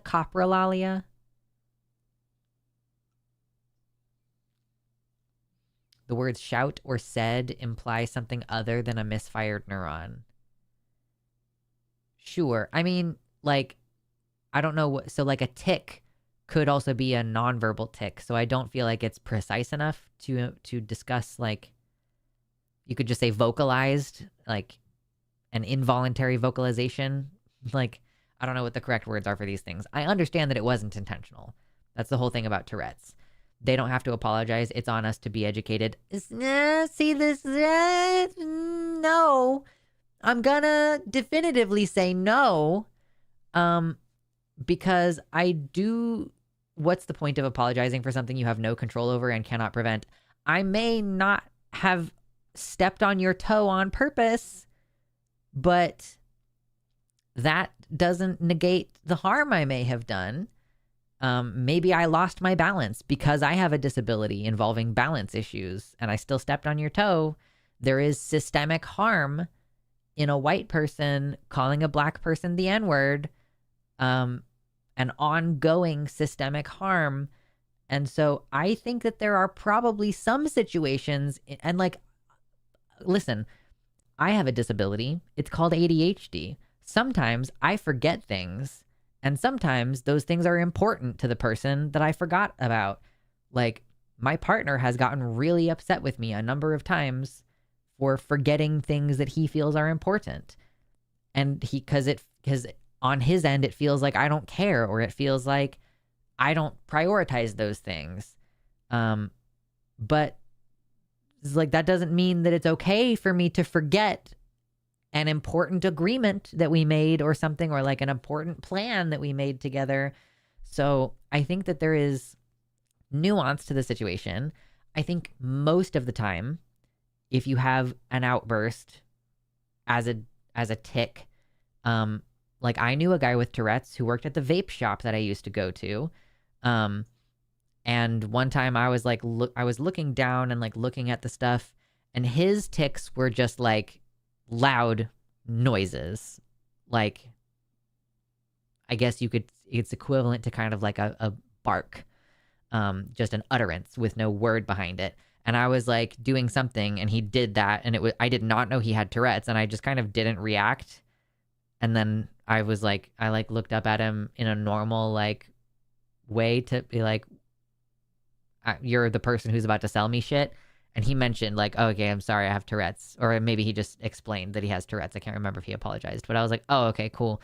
But I'm just like, I'm really good at ignoring people's weird behavior. So I was like, okay, I don't really know what his deal is, but like, I'm just going to not have a big reaction to it. I'm not going to stare at him or whatever. Like, I'm just going to play it off and be cool. So like in those kind of things, I think like explaining like, oh, that was a tick, I have Tourette's, like that's whatever. Or even not saying anything, like I don't fucking care. But like if somebody called me a racial slur and I was black, I'd probably be like, what the fuck? And I think at the very minimum, like I acknowledge that term has a lot of weight to it. It was an involuntary outburst, and I apologize for any harm that word may have given. But also, the BAFTA was on a delay. Like, it was on a delay. And so they could have edited out the utterance of the N-word. Because they did edit out someone saying free Palestine. So they could have edited out. And also, I'm pretty sure that there was a racial slur uttered at Alan Cumming, who's a bisexual man. 2-hour delay. Yes, 2-hour delay. And they edited out the homophobic slur. So it's like you left in the N-word and you edited out the homophobic slur, and you edited out free Palestine. So while I do think there is some element of personal accountability in this, like, you know, sometimes even though we are disabled, like being disabled does not excuse you from doing harm to people, even if it's unintentional. It does not excuse harm. And we do not want to create a situation where actual racists can hide behind disability to avoid accountability. There is a reasonable middle ground where you can acknowledge, like, I understand the weight of that word and I involuntarily said it specifically because of how inappropriate it is. That's how this disorder works. And I did not intend, or like, I think this is the only situation where you could say, I did not intend to cause harm, and it's not bullshit to say it. And it's not like undermining. It's like, I truly understand that this term is inappropriate, and the way that this disorder works is the fact that it was inappropriate is why it came out involuntarily, you know?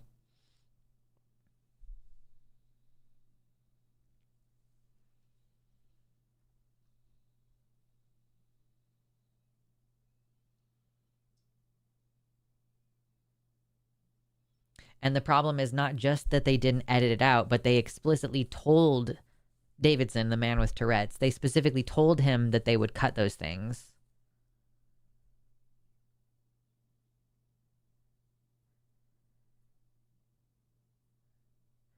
Yeah, Just a Human Dude has a great nuanced response to this. I have a tic where I pop my lips, and apologizing for it made me feel even worse when I did it. I think with an offensive tic, an explanation should be made, but you shouldn't have to apologize for an involuntary movement every time it happens. Tic attacks can be brutal. Yes, so that's kind of what I mean. Like, if you have a tic that's like you twist your head, or you vocalize and it's not a word, I don't think you should ever apologize for that. I think that we should allow for that to just be a normal part of human variation, that you shouldn't be made to feel embarrassed by. I have no problem with that. It's really like when we enter into these highly charged racial dynamics or other dynamics of serious ongoing oppression, we definitely want to have like a balanced approach so that everybody's needs are being met, you know?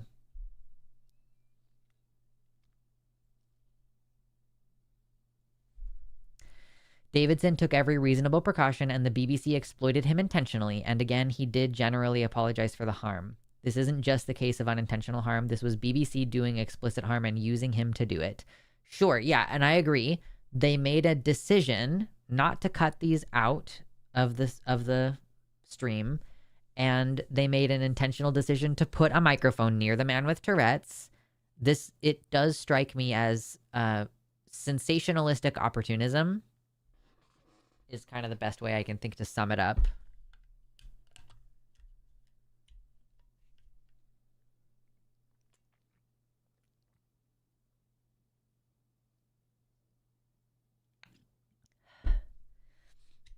So yeah, give him some time to recover from the fact he was brutally victimized by this before he gets to the specific apologies.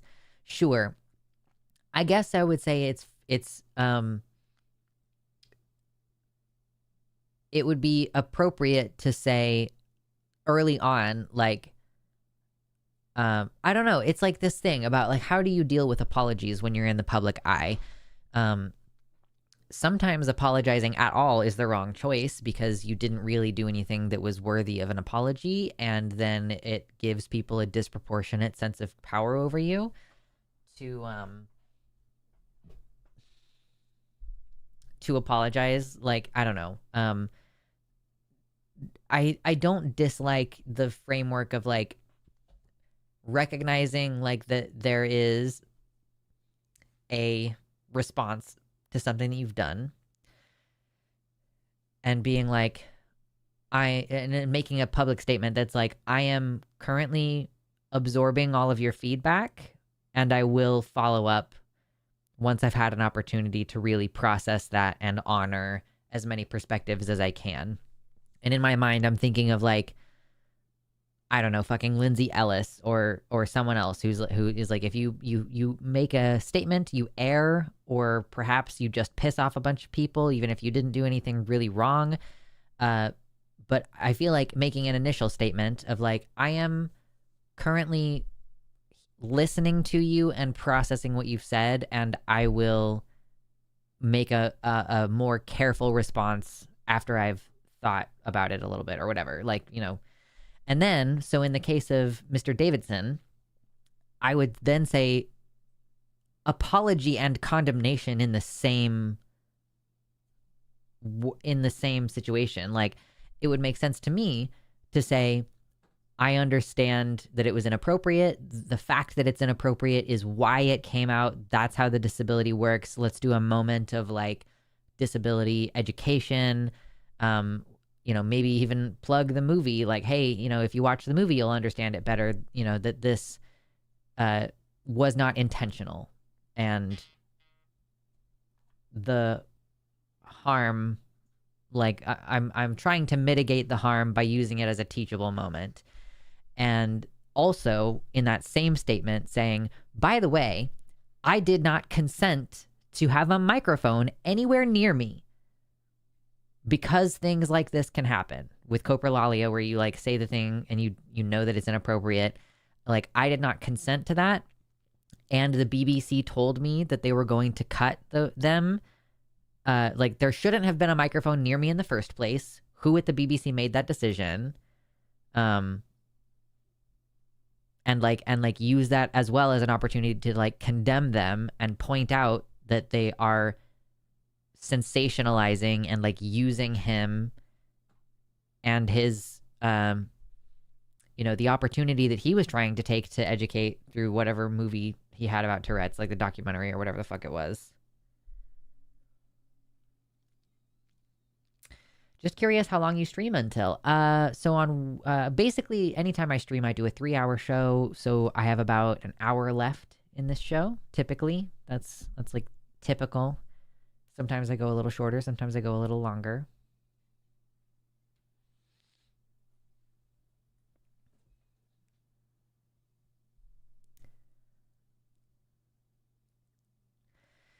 Maybe an FAQ video where you talk about what happened and address people's questions and points commonly going around.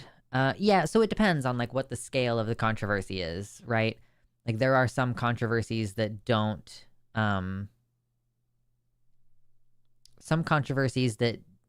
really warrant a response. And I do think as a creator, you have to be careful which controversies you give any air to. Because sometimes you just want to let some accusations die. Like, okay, this is so ridiculous that, and it's like so fringe that if I spend any time condemning it, or if I spend any time debunking it, then ultimately what I'm doing is giving more attention to it. So, by the way, everybody in the YouTube chat, I'm so sorry YouTube chat is down across the whole of YouTube. If you want to come in and chat with me, we're on the website chat over here. That's what this always is, luxandra.net/live, if you want to come in over here.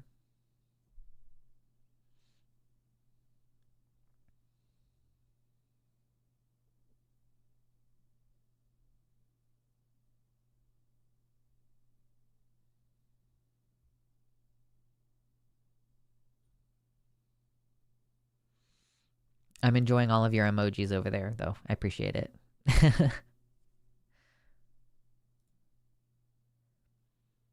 It's funny how often you guys pick the third option. If I'm like, have you hit like or share in the poll chat? In the chat poll. Oh my God, excuse me.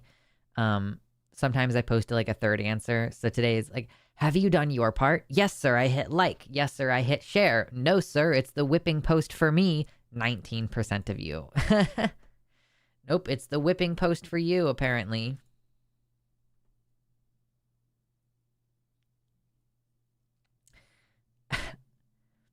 I mean, I think you're being silly a little bit. Accusations like Lux is a lizard person trying to steal your Skittles. Would you just want to let that one die? Most likely, I would make that into a YouTube short. Like, I would make myself look like a lizard and covertly acquire some Skittles. Like, that seems like something that would be funny.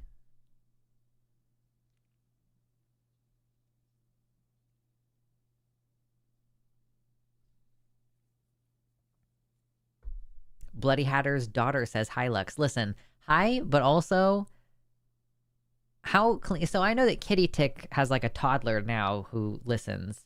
And I'm like, how clean do I need to make this show? It's not really intended for minors, but We also don't go too far off the deep end. Oh my God, something so funny happened last night. Speaking of going off the deep end with inappropriate things, everybody who is under the age of 18, put your fingers in your ears right now. At the end of stream on Chewed Gum last night, we had a super chat. It was the last super chat of the night, actually. Drea has donated $50. Oh my gosh. Happy hump day. We need to get to 100. Thank you very much. Thank you. That's very, very, very generous. That brings us up to $85 today as well. So somebody just needs to do $15 and we'll get to 100. Thank you. That's very generous, Drea. Oh, nope, that's wrong. What did I do? Okay, cool. Treasure chest. I was in the middle of a statement. I really need to find a way to make that automated. It doesn't work right now. What was I in the middle of just saying? Oh, yeah. So the last thing on Chewed Gum that we had last night, the super chat, said something like, women are so freaky. They listen to audiobooks of werewolf romance novels with knotting, and Knotting. And neither Alyssa nor Taylor knew what that meant. And they were like, wait, what? What? So I got on my little microphone and I said, I'll tell you after the show. And of course, the chat thought that was so funny. And they, as the credits were rolling and stuff, and they were looking at chat and they were like rereading the super chat, Taylor was like, oh, I wonder if this person is trying to say naughty, like naughty. You're being naughty, like naughty. And she was like, am I wrong? And I got on the chat again and I was like, you are wrong. And then the show ended. So I got to tell Alyssa and Taylor what knotting is. And I don't think I explained it super well, but I guess I got the point across. So yeah, that was crazy. So long as no one needs explanation tonight, the little kids are allowed to take their ears off. You can put your ears back on now.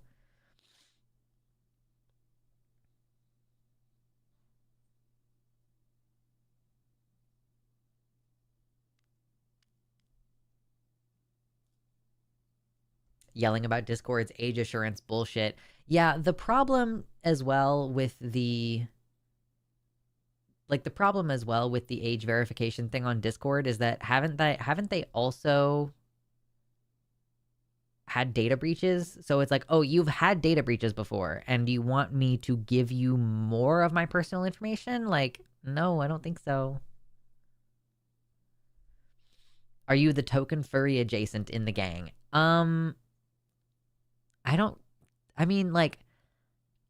I'm a little bit of a freak, but not very much of a freak. Like, frankly, I'm like not that much of a freak. So it's just like the part of the internet that I'm on, I guess. Like, I am trans and therefore lots of trans people are freaks. So I just kind of learn things by exposure. I mean, like, I have... Whoa. Coffee Beans has donated $20. We must expose Lux's Skittle stealing ways.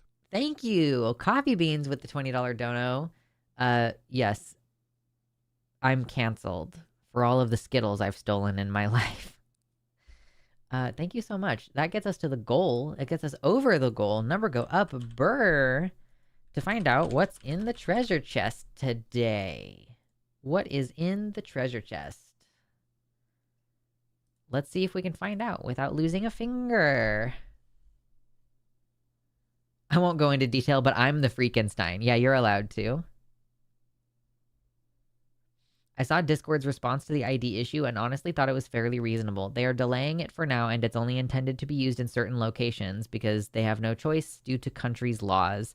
Sure, like, I saw that, like, Australia just passed a law that makes it to where you have to, like, you can't be on social media below the age of 16, I think is what it is. So... yeah, which I don't necessarily disagree with, like, limiting social media like that. But I don't know. Hold on. Treasure chest, treasure chest, treasure chest. Whoop, don't fall. Okay, treasure chest. She's still in her little hiding spot. Treasure Treasure. It's the treasure song. Treasure. Treasure. Oh, okay. Oh, hey, it's my freak flower. Hey, I said it's treasure time. It's treasure time in the new year for treasure. Treasure, treasure, treasure. Okay, we're fine. I didn't die. I didn't lose any fingers. We're going to place the treasure chest gently down in the place where it goes. Hey, it's daffodils. This is a freak daffodil with a bunch of extra little tiny petals on it. And this is a normal daffodil. That's kind of what a normal daffodil is supposed to look like. Aren't those fucking cute? Isn't that fucking crazy? I would like to make a lot more of these, actually. I should make a bunch of daffodils and put them everywhere because it's fucking springtime. It's springtime for not Hitler. Springtime.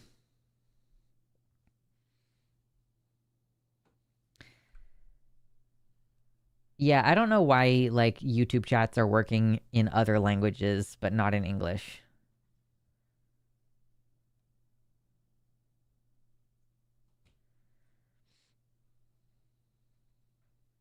It's kind of a black pill to realize how age verification laws and the practical enforcement of them are part of how we have ended up in a mass surveillance state.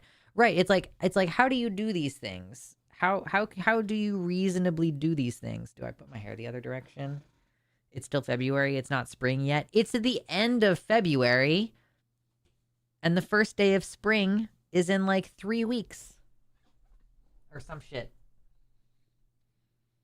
It's getting closer to springtime anyway. Technically, Imbolc, which is at like the beginning of February, or like whenever you fucking feel like celebrating it in February, is like the spring is coming holiday. So back to the paganism topic. I need like a little pin or something so that I can put this in my hair. How do I get it to stick there? Because it's really fucking cute, actually. I should wear flower clips in my hair. That would be cute.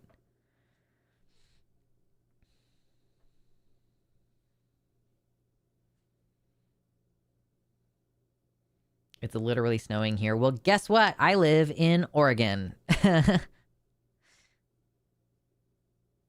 My clematis started growing early in February. This winter was so warm. See, Drea gets it. It's been so nice in the valley. Also, like, shit doesn't properly die back here in the winter. Like, obviously, the deciduous trees all lose their leaves, but the moss gets so vibrant and green, and people's flowers are, like, still blooming during the winter here, so it just doesn't die back properly.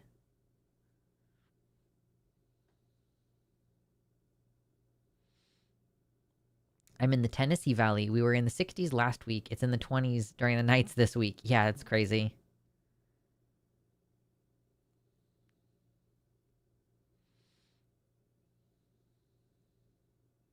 Staple gun. Yeah, that's a great option.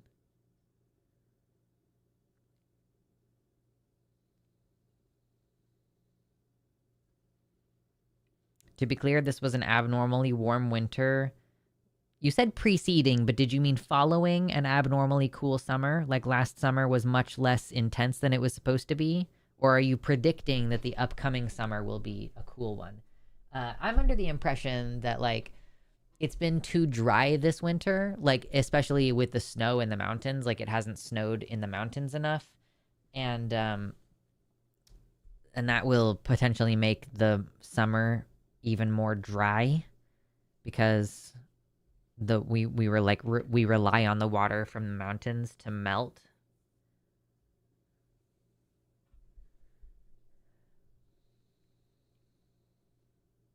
Indoor apple saplings have your sense of when spring is. They started budding like crazy last week. Hell yeah. Yes, it's almost March. You don't produce tonight. No, it's Wednesday, right? Yeah, no. It's anytime Matt is live, usually Arden is the one who is producing so that they can have like the same work schedule because it's just it's easier for them, like, for if like Matt is working, then Arden might as well be working, and then they don't have like their free time doesn't quite match up. Of course, Arden has other responsibilities. Like she produces on Takis and he isn't live on Takis, obviously. So, but when Matt is streaming, Arden is usually producing unless she goes out of town for something. And anytime Matt is gone, often that means that Arden is also gone, and also often means that I am producing. So we have at least one show coming up this month where I am not going to stream on Sunday because I'm going to be producing the early show, and then I'm going to also be producing the After Dark show. But remember, Lux, climate change isn't real. True. Yeah, no, I forgot about that. My bad. I suspect this next summer is going to be absolutely baking. We are also going to have really bad fires. This summer is going to be as dry as my jokes. That's the guess that I have as well. So that kind of bums me out because I feel like this past year's summer was really hot. Like, I feel like the buildings here, and maybe this is just my house, like maybe just my rental has shitty insulation. But it does kind of feel like it gets so hot. Like, I felt like even if it was super hot in Kansas, maybe the difference is just that we don't have central air. So each room, if we want it to be cold, we have like one of those in the living room, like one of those ones that's built in, but it's still just one unit. And so it's like, oh, is this thing supposed to be cooling off the entire house? Like, no. So individual rooms end up needing air conditioners, and they're so fucking loud. Like, they're legitimately it's so loud, the one that's built into the wall. So yeah, I don't know what I'm gonna do this summer. I'm thinking about getting like some kind of window sealant or like hardcore, what are they called? The curtains that block out a bunch of light. And like, maybe I just don't get to have the beautiful natural light during the summer in this house because it's so fucking, it's like, it gets so hot. Not until like the late morning, mid-afternoon, I guess. Like, oh, to be fair. But yeah, I'm like concerned a little bit about this summer.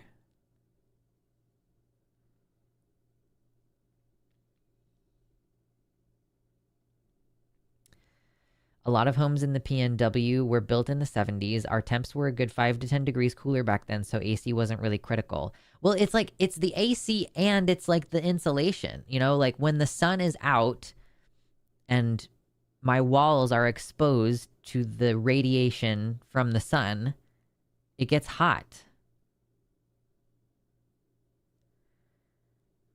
Can I share my GoFundMe here? I'm trans, terrified of living here and trying to get a leg up in the Netherlands as it's safer there. I mean, I can't stop you, I guess, but like, if you're not somebody who's like, I know you because you've been in the community for a long time, like if you haven't been a very active chatter up until this point, like I don't have any way of vetting you. And I want to make sure that if I am directing my followers to a crowdfunding thing, that it's like, I feel reasonably confident that their money is going to a good place. And it's not like, I'm not saying that you have just made a GoFundMe to scam people, but it does happen. Like famously, Keffels had a GoFundMe to allegedly replace all of her computer stuff. And people trusted her. And there are probably people who were disabled and sent her money off of their fixed income because they thought that she was in real physical danger and that she couldn't stream or make any money because all of her equipment had been confiscated, and it turned out to be allegedly a lie. So I am protective of the community here in that way. And I even tell people, like, listen, if you're struggling, do not send me money. I'm doing okay. Right? Like, I do this and I produce for the line. Like, I make plenty of money. Maybe not as much as I would like, but that's kind of how everybody feels. But like, I'm not I'm not having to choose between whether I'm paying the electric bill or the grocery bill. So please take care of yourselves.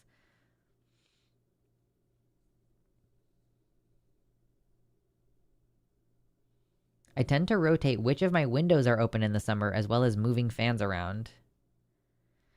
Speaking of GoFundMe's, is there no way to find out what happened to Naomi? Yeah, I have no idea what happened to Naomi. She like wasn't being super responsive to messages, and then she just kind of went dark and then deleted her accounts, and like I don't really know what is going on with her or how to find out. I guess I could reach out to Blue Spectra, who is a friend. I think it's Blue Spectra. I might be wrong about the username. But someone was like, hey, can you help me coordinate with this? And I tried to help. And I don't know if they've heard from her either. I think she deleted her GoFundMe as well.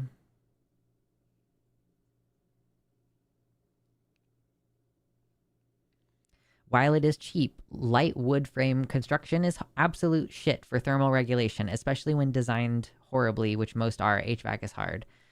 Yeah. I would really love to start saving up to buy a house. Like, that would be great. I'm going to find out basically this year if that's something that's possible for me. I have, like, obviously healthcare costs, which I haven't had before. And, like, if I can get a lot of my healthcare shit figured out this year and not need insurance next year, obviously I'm going to save like thousands of dollars. Like $6,000. But I don't know. So I'm just going to kind of find out like the income taxes in Oregon. How does that all work? Like, yeah, I'm making a lot more money, but making more money for me also means owing more taxes, and I don't know. We're gonna find out if I can fucking pull things together. I was just wondering, like, I don't know if I should try to find something cheaper, like a cheaper place for us to live that is just like more of a commute. Because that's the thing is like, for me, as long as we have a good internet connection, I can work. But my partner drives to work. Bloody Hatter, have fun with Matt. Tell him he's an old geezer. Or don't. I don't care. Oh, you can't because it's in Spanish. Oh, no.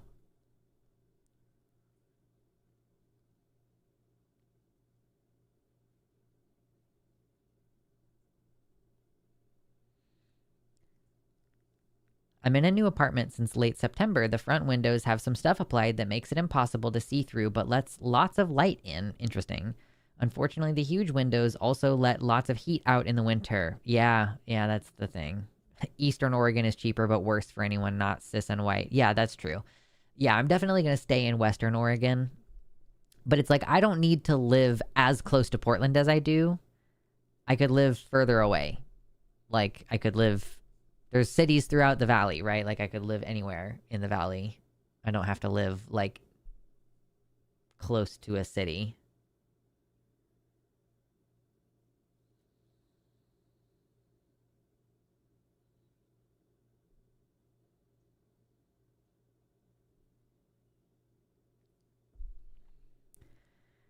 Mina has been in her hiding spot this entire stream. She's just, like, she's chilling. I was wondering if I was going to have to let her out of here. Like, if she would be able to figure out how to get out of my office. But,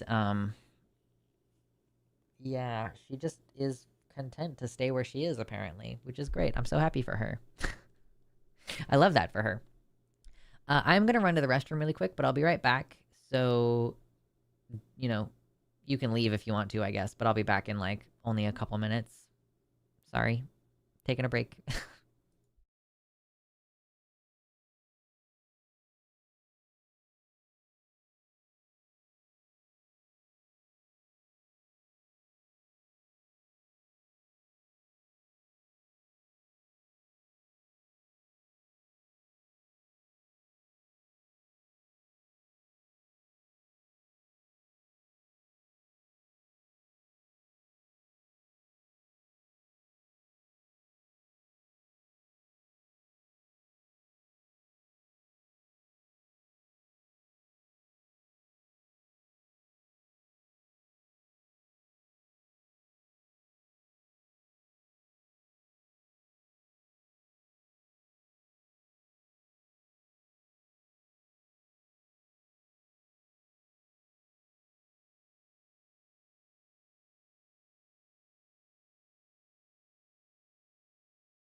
Okay, I'm back. Hello.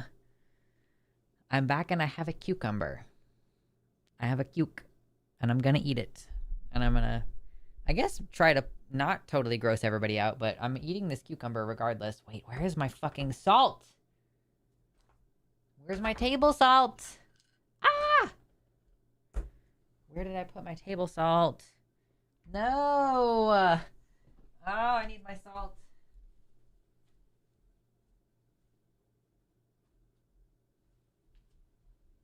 Okay, crisis averted. I found it. I found it. Om nom nom.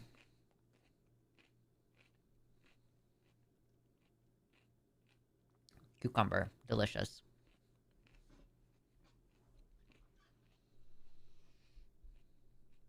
I had just started to nap. Well, sorry. It's like the stream would have still been going probably. So I would have made money regardless, but pay attention, I guess. Love the PNW. So glad I live near Seattle. See, I don't want to live near a big city. Like, I don't actually like living anywhere near a big city. Cucumber plus lemon plus garlic salt and dill plus yogurt equals amazing. Isn't that basically just tzatziki sauce?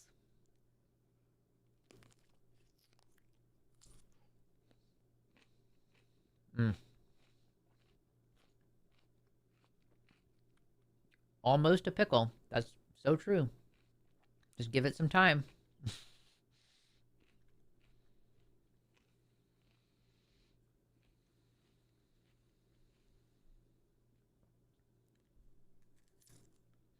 And then an ideal situation, as far as me and where I want to live permanently, I kind of love the idea of having like a little bit of land and a little bit of space away from people, because I'm a horrendous curmudgeon and I do not like listening to other people exist.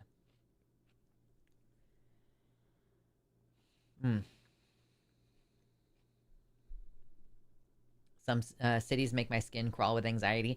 If I have to like literally drive in Portland proper, fucking hate it. Fucking hate it. Not a fan. Also not a particular fan of the giant bridge across the Columbia River.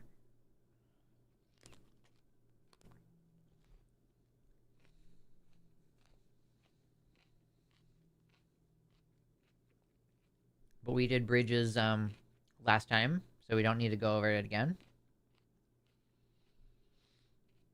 Cucumbers and tzatziki sauce is also amazing. I just thought that you put cucumber in tzatziki.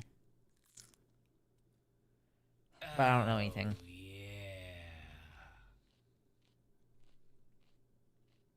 Taco Face Fart with the $2 super chat. I was wondering if super chats worked. Thank you.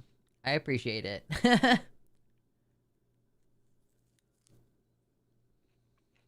In fairness, Portland is a nightmare to drive in. Yeah, it does seem that way.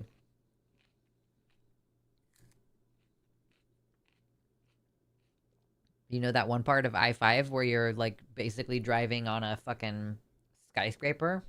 Hate it. Crazy. Don't like it. Engineering scares me.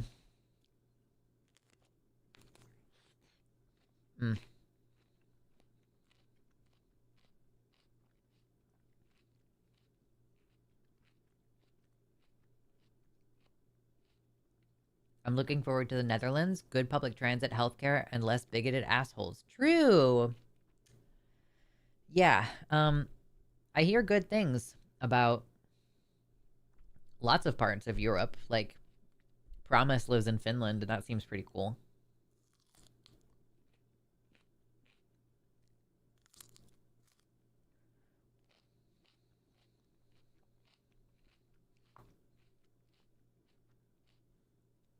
One thing that could be fun is to take a trip on the Spirit of Portland, a smallish river cruise that goes up and down the Willamette.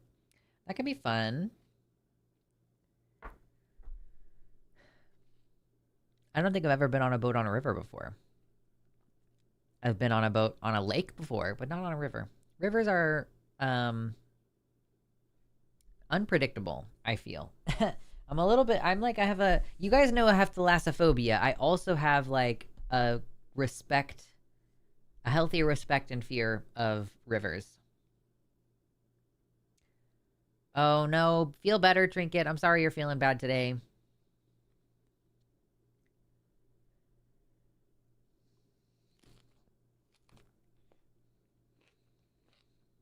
Mm. Is chat working again? Is YouTube chat working again? Bramley says the Netherlands are where my spouse and I are looking to bug out should we need to. Cool. I think I've said before, but I don't really plan on leaving the US. I don't want to. I want to. I want to find some little piece of land in fucking Oregon and just kind of chill out here.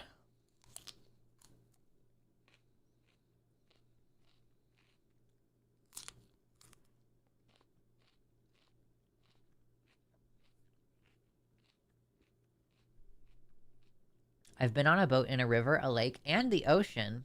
That's exciting.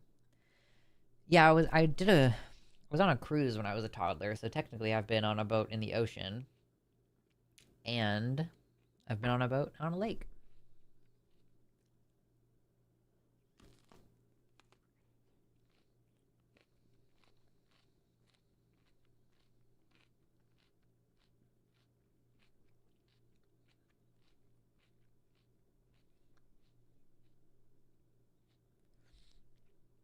I just think Bramley, and I'm not being critical, the framing of like, well, we don't want to, but if we have to. I think if you start to feel like you have to, it's too late to start that process.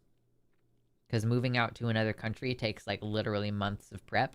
And so you kind of have to make a preemptive decision and do it before the danger gets to a level of like no return, you know?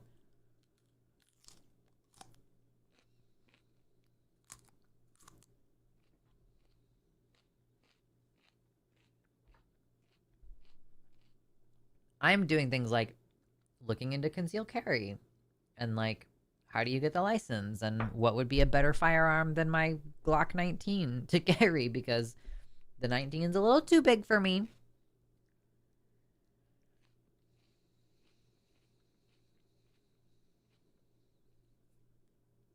The riverboat, not riverboat, as in Riverboat Jack, was the stinkiest trip of the three. It was on the Willamette. Nice. I am going to be on Takis with Riverboat Jack tomorrow, which is exciting. I think we haven't done a show together for the debate show format. The last time I did something with Riverboat on camera was during like when I was involved with Progressive Victory, which was years ago at this point. So I'm hoping that it'll be good. I think it'll be fun. I don't know. What do you guys think? Those of you who watch Riverboat Jack and myself, who do you like? Do you think that that's going to be a good pairing? Assuming we get some like spicy calls, because I'm kind of fucking tired of the friendly calls, TBH. Moving to the Netherlands was pretty quick. I started the process about a month ago and have been approved. Like it's like there's a lot of stuff that I didn't think about. Like if you're permanently moving somewhere where the official language is not English, like do you need to have your birth certificate and other important documents translated to that language? Because like the family that I know who just moved to France, you know, and they had pets, so they had a bunch of like additional documentation that the dogs needed. Um, you know, they had to figure out where their kids were going to be going to school and as well as like figuring out a place to live when they got there while also selling their house here. So, I don't know. Riverboat Jack often feels like Josie on steroids. She doesn't take shite. Okay, fair.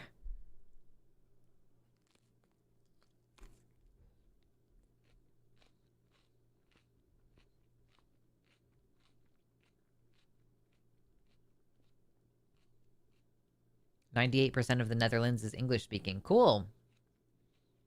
I applied for my Canadian citizenship card with a wait time of 11 months. Gee, many Christmas.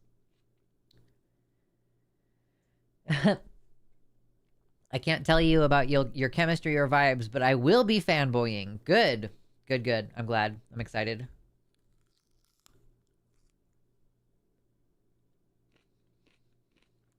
Riverboat Jack has that righteous anger, but she's such a sweetie. Hell yeah.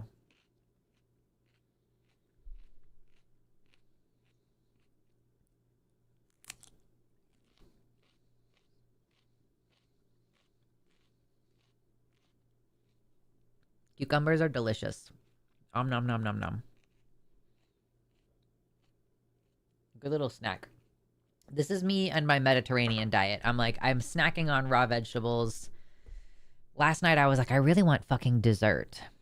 And I've also started tracking my calories again because I'm just like, I just want to know. And like, I am also consequently tracking like my fiber intake and like my vitamins and stuff. So I want to see, how all that's playing out. And last night I was like, okay, how much can I reasonably eat before I go to bed now? And I had a big fucking orange for my dessert.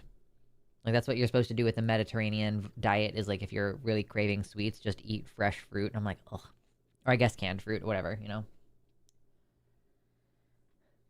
I just checked. From the moment I reached out to an immigration lawyer in the Netherlands to being approved for a visa, it was 1 month and 1 week. Oh, wow. Nice. There's still other logistics, I'm sure, but that's pretty cool. That's cool.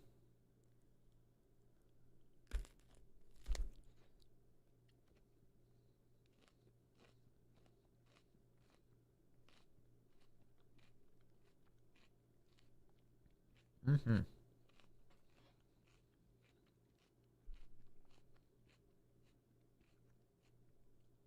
I'm looking forward to you and Riverboat Jack tearing up the phobes. I hope we get good calls. It feels like it's been super hit or miss lately. Like, it's hard for me to gauge. Are there going to be a lot of good calls or not good calls? So we'll see, I'm not totally certain, but I'm hoping that Riverboat Jack, like, maybe brings some of her own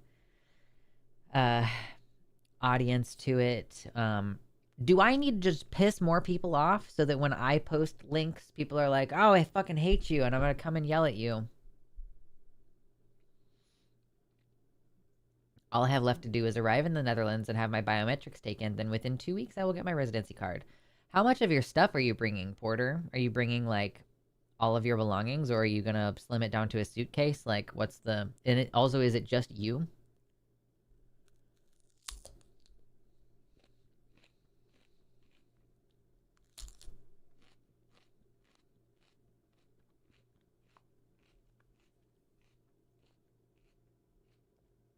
I also don't really think my partner wants to leave the US. He already kind of wanted to live in the PNW, so it was like relatively easy to convince him. But if leaving the US requires like leaving behind a lot of our belongings, I don't know if he's going to be willing to do it. But also, I don't want to leave this country either, so I'm not saying like he's the bottleneck preventing it from happening. I'm just saying it would also be a hard sell.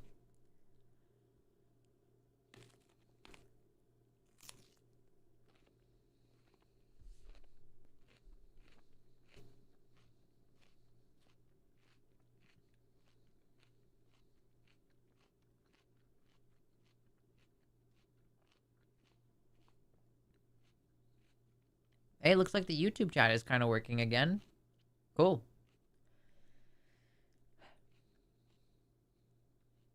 I'll be shipping my car and household goods. My spouse is staying behind for about a month to get all that situated. Hell yeah, it's good that you have help. I'm glad that you have help.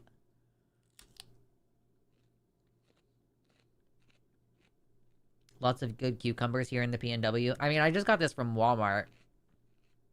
But the market's coming back. We're gonna have the farmers markets are about to open back up, right? Like, cause there's like a winter growing season. Let me double check on this. Look at Portland farmers market.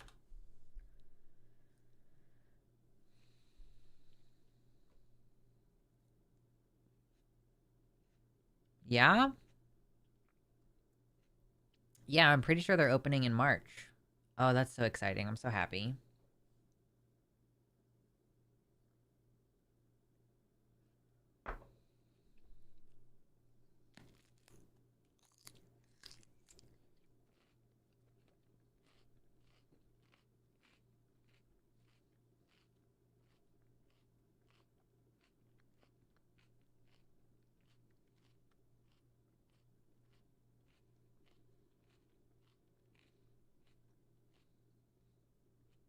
Farmers market honey is always so good. I I don't know if it's like good enough to justify how much more expensive it is, especially if you're using honey in like tea. I don't know. I guess tea and honey is like both things are like shining. I do cook with honey, but I also buy a honey blend specifically to cook with, which is different than the honey that we use for our tea. Um Maybe it's just like my teenager uses a lot of honey and so I'm like it kind of feels like you're wasting the really good honey by taking like a a $10 bottle of honey and just putting like 3 tablespoons in your tea. But that's why we have more than one type of honey, and we've got like a bunch of specialty honeys that we haven't really gotten much into. Ooh, we did something recently. Ooh, I got charcuterie recently. So we had the crackers and we had like goat cheese and like the beef or like the salami or whatever the fuck, not beef. And we also I busted out the black garlic infused honey, and that was so good, like with the goat cheese. I actually wish that I had remembered that when we finished off the goat cheese recently, but that's like a nice treat. I shouldn't be eating charcuterie that often, like in the Mediterranean diet.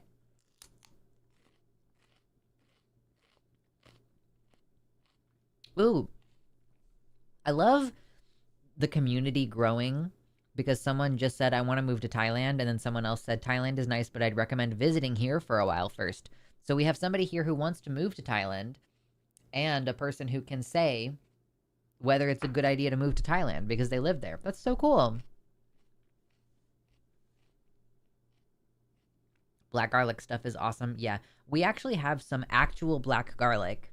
I think we actually have two different products that are black garlic. I just don't know what to do with it. What do you do with black garlic? Black garlic, another great example that fermentation is the shit.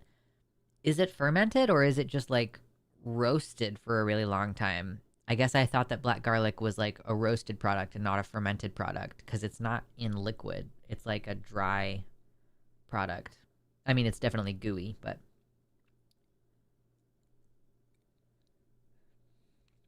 one of these days I'm going to actually start making smoothies. I'll finally have a reason to use the last of the Manuka honey my dad gave me when I had COVID. Listen, Manuka honey is good shit.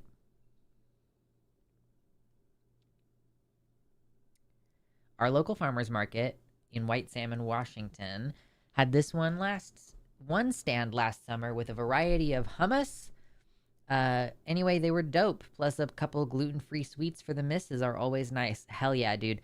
I mean, at the farmers markets that I've been to, I've seen kettle corn. I've seen like smoked fish products. I've seen hot sauces. I've seen whiskey products. I've seen I've seen hummus. I've seen baked goods of all kinds. I've seen smoothie stands. A coffee truck, obviously, like kombucha truck.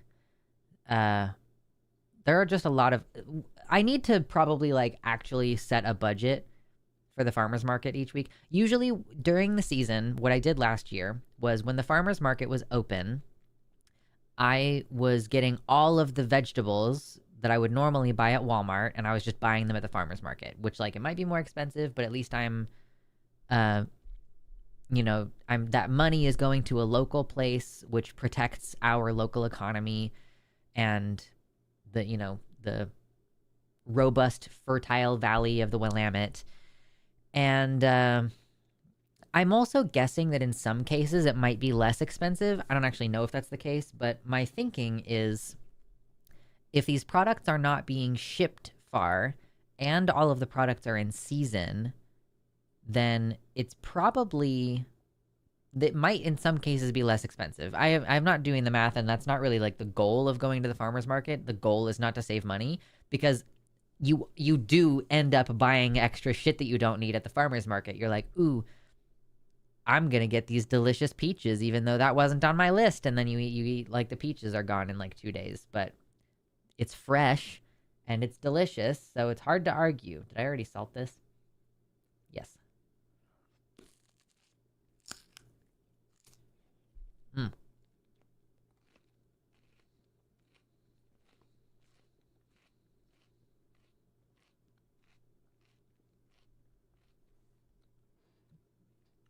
I'm hoping you can't hear too much crunching, but also too bad if you can.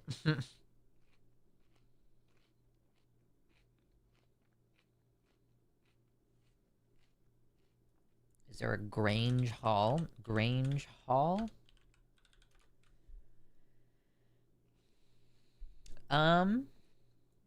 It looks like there are several places called Grange Halls in the Portland area and throughout the valley.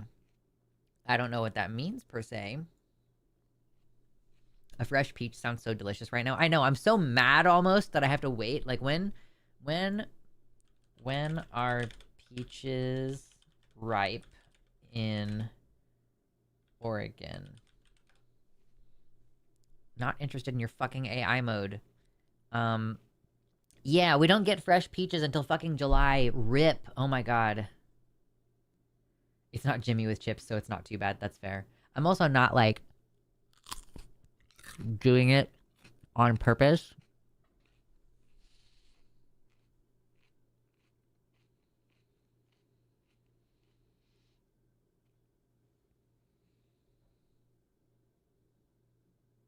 I try not to be horrendously annoying.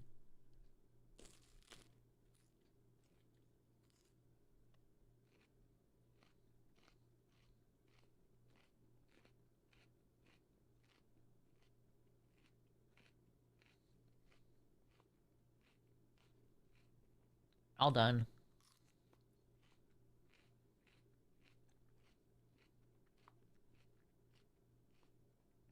Regarding the poll, can we do our bit and still go on the whipping post? Whipping post only for bad boys. Fresh peaches, one of the advantages of living in the deep south. Listen, my partner keeps saying that, like, I brought home peaches from the farmer's market, and he was like, that peach is the peach that has you chasing peaches for the rest of your life. So they're pretty. I really think that there's a possibility too that buying fresh vegetables, even if it does cost more at the local market, it's probably more nutrition than the equivalent at the, because, like, notoriously, one of the things that sucks about the industrial agriculture thing in America is that you many things are picked before they are ripe, and they finish ripening on the trip over. And also, we have selected for foods that are very shelf stable, which often means that they have more starches in them, and perhaps that is also a trade-off for fewer vitamins and minerals. So yeah, so I do think, like, buying local, even if it is more expensive, probably almost always means that you're getting a better product, whether that's because of the nutrition or the taste and everything. Like, they're just still better. Yeah, when you have to be really careful about handling your peach because it's really soft from being so loaded with juice. Yeah, like, you know that when you take the first bite, it's gonna, like, squirt. And you're like, ooh, calm down, miss.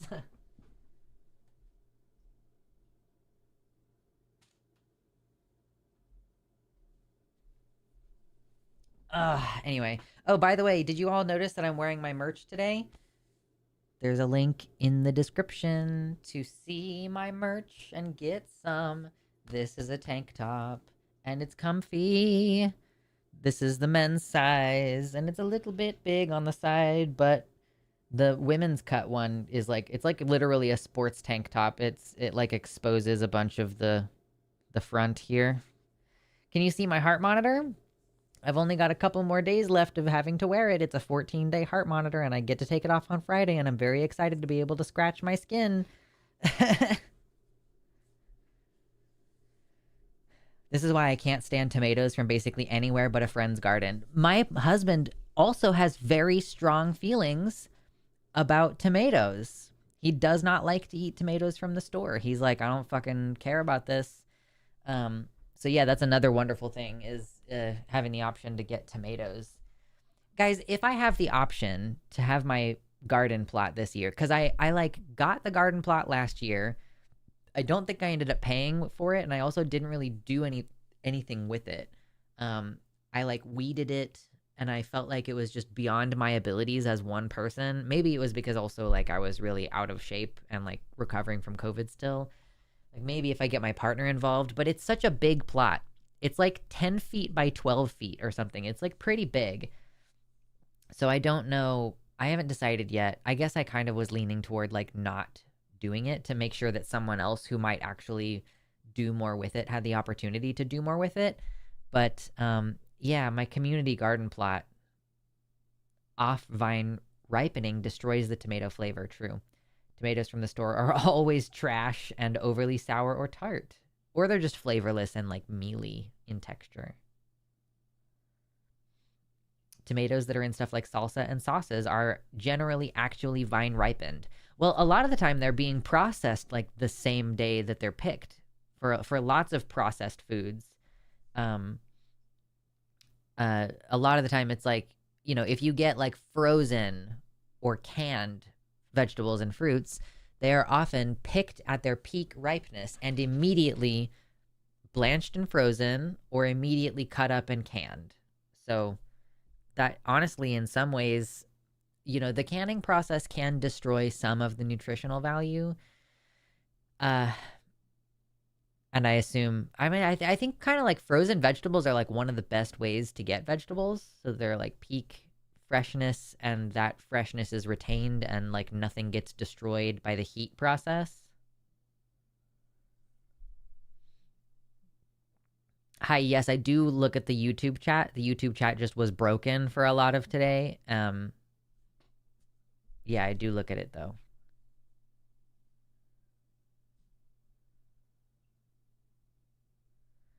Can confirm about picking prior to ripeness. I work at a fruit storage and processing facility. Storing fruit prior to it being ripe helps it survive longer in cold storage. Right. And it's wonderful that we have this, you know, this system where we have a distribution network for the food that ensures that everybody can have access to food, assuming that you live near a grocery store. But I do kind of think that there are problems with relying on a system that like it requires diesel fuel to traffic the fruits and vegetables from one place to another, and it, you know, creates these products that it's like it's probably better for you to eat shittily mass-produced fruits and vegetables than it is to not eat fruits and vegetables. So like I don't want to say that you shouldn't get your vegetables from Walmart just because they're probably not vine ripened. You know, they may have a different nutritional profile to what you could get locally. But like, I feel like if you do, okay, keeping in mind, you guys, that everything that I say about buying locally is always tainted. Like, if you guys, you could just assume that almost anything I say about the future or what we should be doing, I'm thinking about the Limits to Growth report. I'm like, oh, climate change is kind of on a runaway train now, and there's not really anything we can do to stop it, or at least like nothing we reasonably are going to do to stop it. And therefore, 6 billion people are going to die in the global south, and or maybe 5 billion people are going to die in the global south, and large swaths of the United States are not going to be agriculturally viable anymore. So yeah, so I live in Oregon and I'm going to invest in the farms here so that when the global supply chain network collapses, I will still have access to high quality fruits and vegetables. And the only thing that could go wrong with that is if all of the local farms have to start becoming exporters. Like, so am I going to have less access to fresh, locally grown fruits and vegetables because we're going to then shift to, instead of being dependent on Central America for industrial agriculture, we're suddenly going to be attempting to hoist up the entire American population on what food we can grow in the, you know, the top half of the country, which like probably, but maybe the focus will shift to like Minnesota instead of shifting to my little corner of the world, like on this side of the Rocky Mountains, you know. Later, Porter. I don't buy produce from Walmart because of their practices. What in particular? I guess there probably was an indoor farmer's market or grange that I could have been going to over the summer. Over the winter. But during the winter, I just shifted back to like doing my entire grocery order at Walmart. Also, like, to be clear, I know that it's like hashtag problematic for me as a leftist to shop at Walmart, but like, I didn't shop at Walmart for 15 years. Instead, I would shop at other stores like Kroger or Aldi. And the only thing it got me was thousands of dollars less money over time. Like, I didn't make a dent in Walmart's bottom line. And so now I'm kind of more focused on like my personal economic success. And if shopping at Walmart means that I get a worse product and I support a terrible company, but I am able to buy a house, like that is kind of the calculus that I'm on right now. Like I could afford to buy food at better places, and I try to make those decisions where I can. Like there's a balance between buying stuff at Walmart, like, you know, coffee I'll buy at Walmart or whatever. But when the farmer's market comes back, like I buy lamb sometimes from the farmer's market instead of ground beef from the grocery store, even though it's fucking expensive. And we buy eggs. All of the eggs we buy from my partner's coworker. So I have farm fresh eggs in my living room at all times. In my living room, is that what I said? In my fridge at all times. I'm starting to lose it. I'm like 15 minutes to the end. I'm starting to lose it.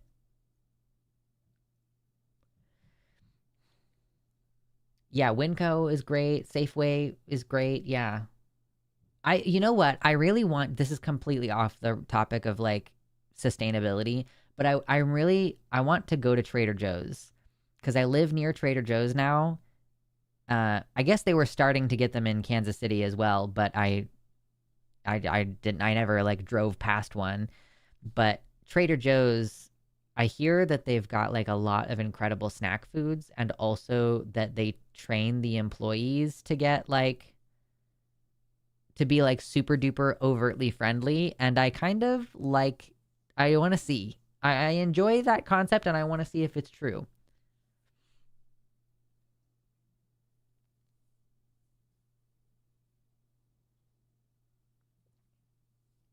If we could shift away from the stupid amount of feed and fuel corn crops, Minnesota could feed so many folks with a wide range of food. Just can't do long grow season crops until everything is hotter. Yeah, Minnesota is one of the places that is going to have increased agricultural output as global warming continues to occur, like as climate change continues to occur. So more parts of Minnesota will have a longer growing season in the future.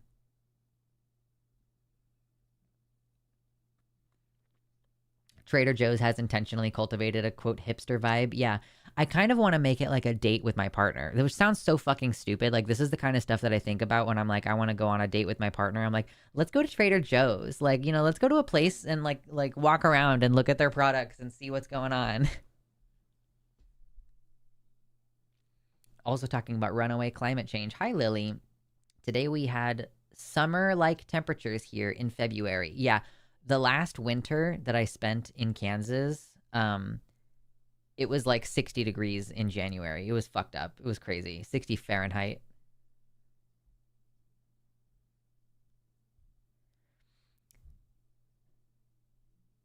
Trader Joe's is hit or miss for me. They do have more consistent inventory than like Aldi, who I genuinely can barely use because their stock is so random. So that's also true, right? This is part of why, like I said, I did not seek out a grange or an indoor farmer's market for the winter, is because I knew that there was going to be less consistent vegetables. And I meal plan now, which is crazy, but hear me out. I do meal planning.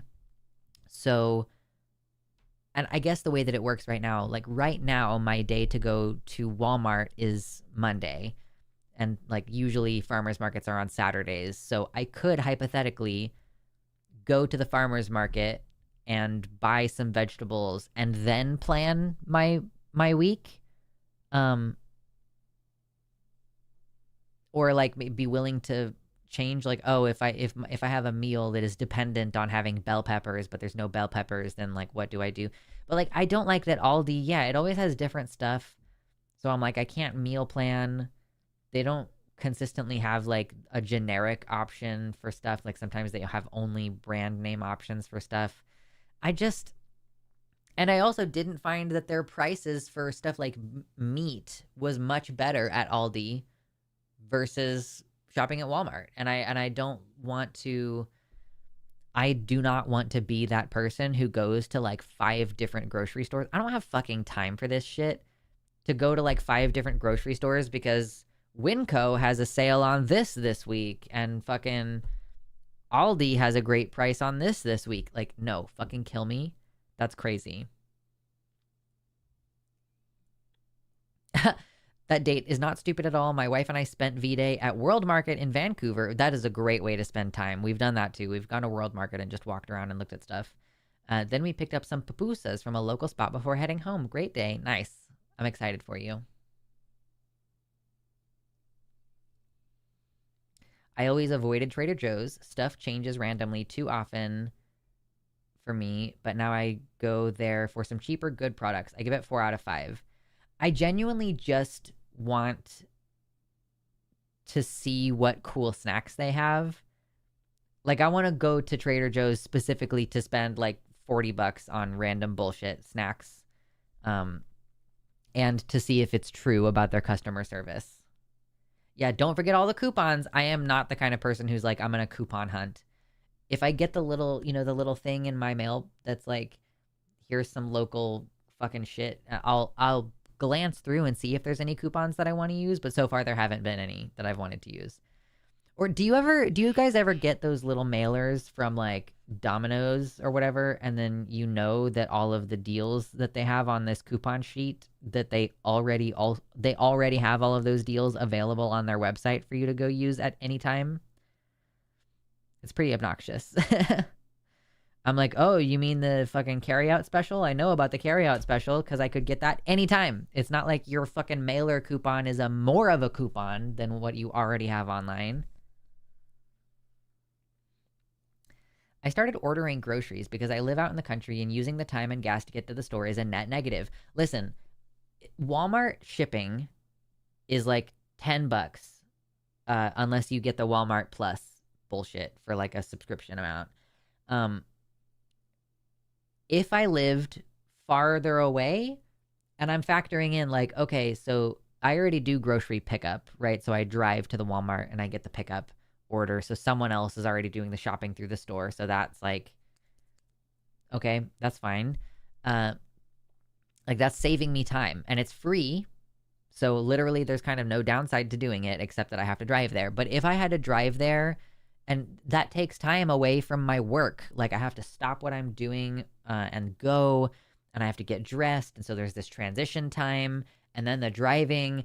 And if I felt like it was taking, that whole process for me right now is at this point, I guess it depends on how long I have to wait when I get to the Walmart pickup. But, it takes less than an hour. But if I'm thinking about it, it's like, is that hour worth $10 to me? Like, should I get my groceries shipped instead? That's an interesting question. Like, it's like, is it worth that $10? Is my time worth that $10? Or is it good for me that I have to leave the house at least once a week, right? Because I work from home and I don't need to leave the house otherwise. I've never trusted someone else to pick out my produce. Yeah. That is one criticism, is like sometimes like, okay, there are 3 people in my house. So whenever I cook like chicken breasts, when I buy the chicken breast thing, the plastic thing that they're all flat in it and it's like that, I want 6 chicken breasts. There's no way for you to specify any of that when you have a shopper do your shopping for you. So sometimes I get 5 really big and fat chicken breasts and I'm like, God damn it. Like, what am I going to do with this? I guess one of the meals I'll do like 3 chicken breasts, and the other meal I'll do like it's something where I have to cut it up into little pieces anyway. So it ends up being roughly the same amount of meat. Then like whatever. Um, and my partner has said many times like if he purchases like meat to make beef jerky with, he wants to physically go to the place and get it. And I understand. Yeah, like I have definitely had. So recently, I bought a can of beans, and it had a big dent in it, but it was the kind of dent where it had been crushed, and so it created like a sharp dent. And you can't eat a canned product that has been crushed and has a sharp dent in it, because that compromises the integrity of the can. So I just like spent $1 on a can of beans that I can't eat. But $1 is not worth even going through the time it takes to get the little refund. So, whatever.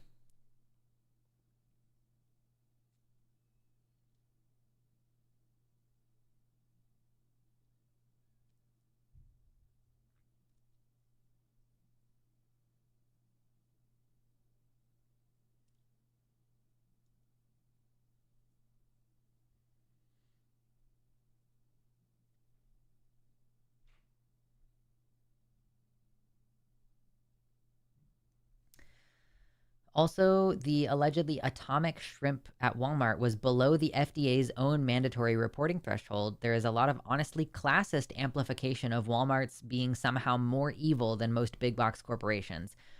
Right. Like if I was, if I'm concerned with Walmart's labor practices or with them bullying companies to offer them like a lower price, like, okay, I literally used to shop at Kroger because I felt like it was better on those metrics, but I don't think it actually was. Like, I don't think that any corporation is making like ethical decisions. I mean, most corporations at least. Maybe there's like, if there was a grocery store in my town that was a worker co-op, I would probably buy food there. Like, whether, I don't know, like if it was much more expensive, then maybe I would hesitate on that, but I would rather support a local business that does an ethical breakdown. But I don't know of a single fucking worker co-op. Are there any worker co-op? Hold on. Worker co-op grocery stores, Willamette Valley. Okay, there's a couple in Portland. I don't know, but I think co-op means something else in this context. Community-owned cooperative. Okay, hold on.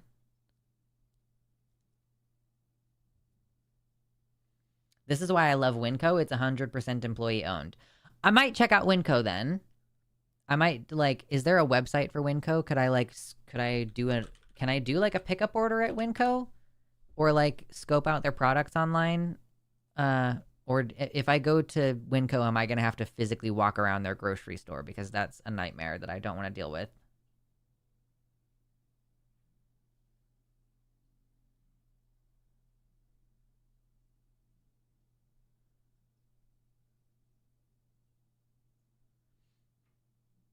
I do like to pick out produce myself. I once needed to get like a lot of onions, and I opted for a big pre-selected bag rather than picking them myself from the fresh produce, and I never had to throw away so many onions. Yeah, that's fair.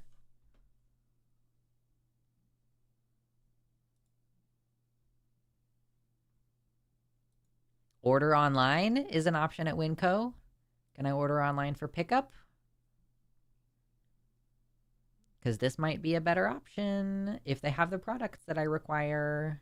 Ooh, you can get quinoa in bulk from the Winco. That's cool. You can get mung beans in bulk from the Winco. Isn't that exciting? Why are you showing me bulk items first and foremost? That's interesting.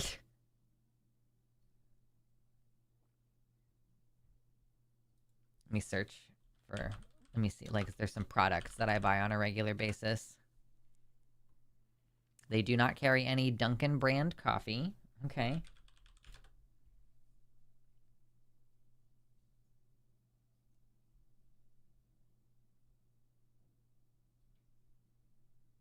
Winco has aisles of bulk foods. That's exciting.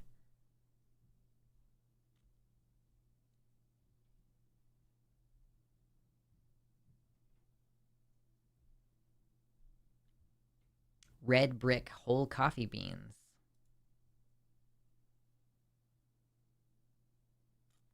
Having shopped at Winco a lot, the one thing that sucks is that they don't have a lot of variety, but that may just be the ones here in Washington. Sure. I mean, I think that's one of the things about these smaller stores like Aldi and stuff is that they just don't always carry the stuff. Like they have a rotating stock.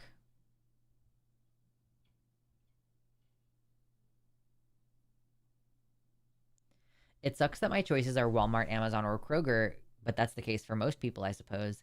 If I get it delivered, I can do once a month delivery, but I can't do fresh produce just once a month. Yeah, totally. Like, yeah, that's like the appeal of going to the farmer's market is fresh produce that you know was picked recently and it's probably going to go bad by the end of the week, so you really got to appreciate it. Red Brick coffee is not very good, and by which I mean it sucks. Yeah. I want to see like how much my partner. I might ask him like how much did you enjoy the coffee that I bought from Good Dot Store, the Hank Green company, Good Store. They have like tea and coffee and socks and all kinds of stuff. But I got him some of their coffee for Christmas and he seemed to enjoy them, but I don't know what the price breakdown is for usually the Dunkin' brand versus buying like the bulk coffee from Good Store.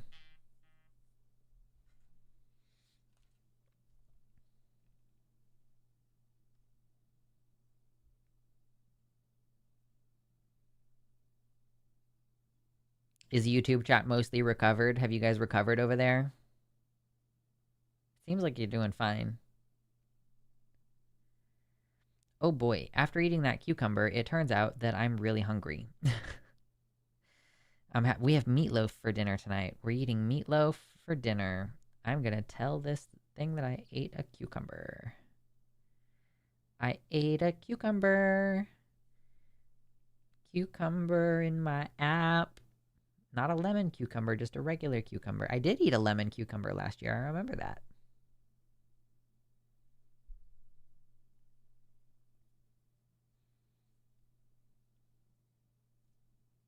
I spend way too much time in professional coffee to be able to bother with shitty coffee. So, my partner and I have talked about this before. It's like, do you truly love a product if you only love like one of the highest quality versions of that product? Or is the love of coffee that is so expansive that you can in the right context, you can even really appreciate and enjoy like a shitty gas station coffee? Like which version of enjoyment is kind of the most pure or like the most like adherent to the church of the thing? So like if you're like, yeah, the whiskey that I drink is like $200 a bottle and I won't drink anything cheaper, and you're like, I'm fine with Jack Daniels, like I'm okay with it. I don't really need anything else. So I don't know. Hold on. Cucumber. How do I measure cucumber? One regular cucumber. Sure, 32 calories. Let's go. Let's fucking go. How much fiber have I gotten today? Dudes, yesterday I kind of didn't really mean to, but yesterday I ate like 66 grams of fiber. Because I had Fiber One cereal during the day, and then I ate an entire bowl of beans and spinach. And at that point, I had already broken my fiber requirement for the day. Or hold on, am I misreading something? No, yeah. Yeah, yesterday I had 66 grams of fiber. It was crazy. It was delicious. I love my Chaco dirt water, but there is definitely a scale of better versions of the dirt water. Sure, yeah, no, yeah, I get it. I get it. And I feel you. I feel you on that. There's like a scale, right? Like I don't love cheap tea, as Drea said. Like I find that really high quality tea is divine, but low quality tea is garbage. I think that there's like a tea shop that I want to go to that like you can get boba there, but they also sell loose leaf tea. Booze is a great example. I like high priced tequila, but if all there is $5 plastic bottle tequila and I'm broke, I ain't being a baby about it. True.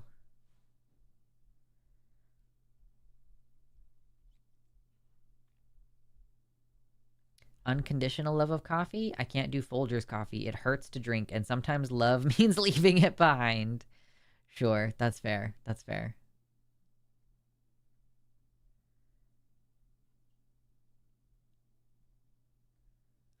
You misunderstand me. I love Waffle House coffee. It's about the handling. Okay, okay, fair. Sure, sure, sure, sure.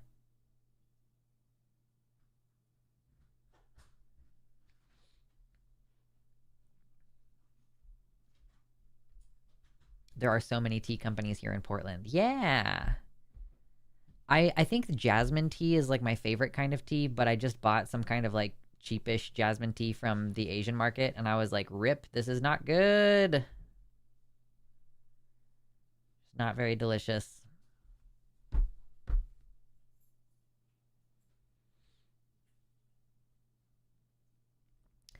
I really like Hero bread. Hero bread?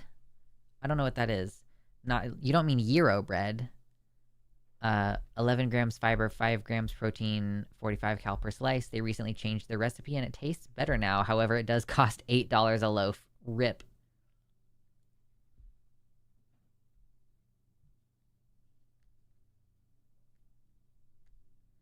Fresh mint tea is awesome and easy to make.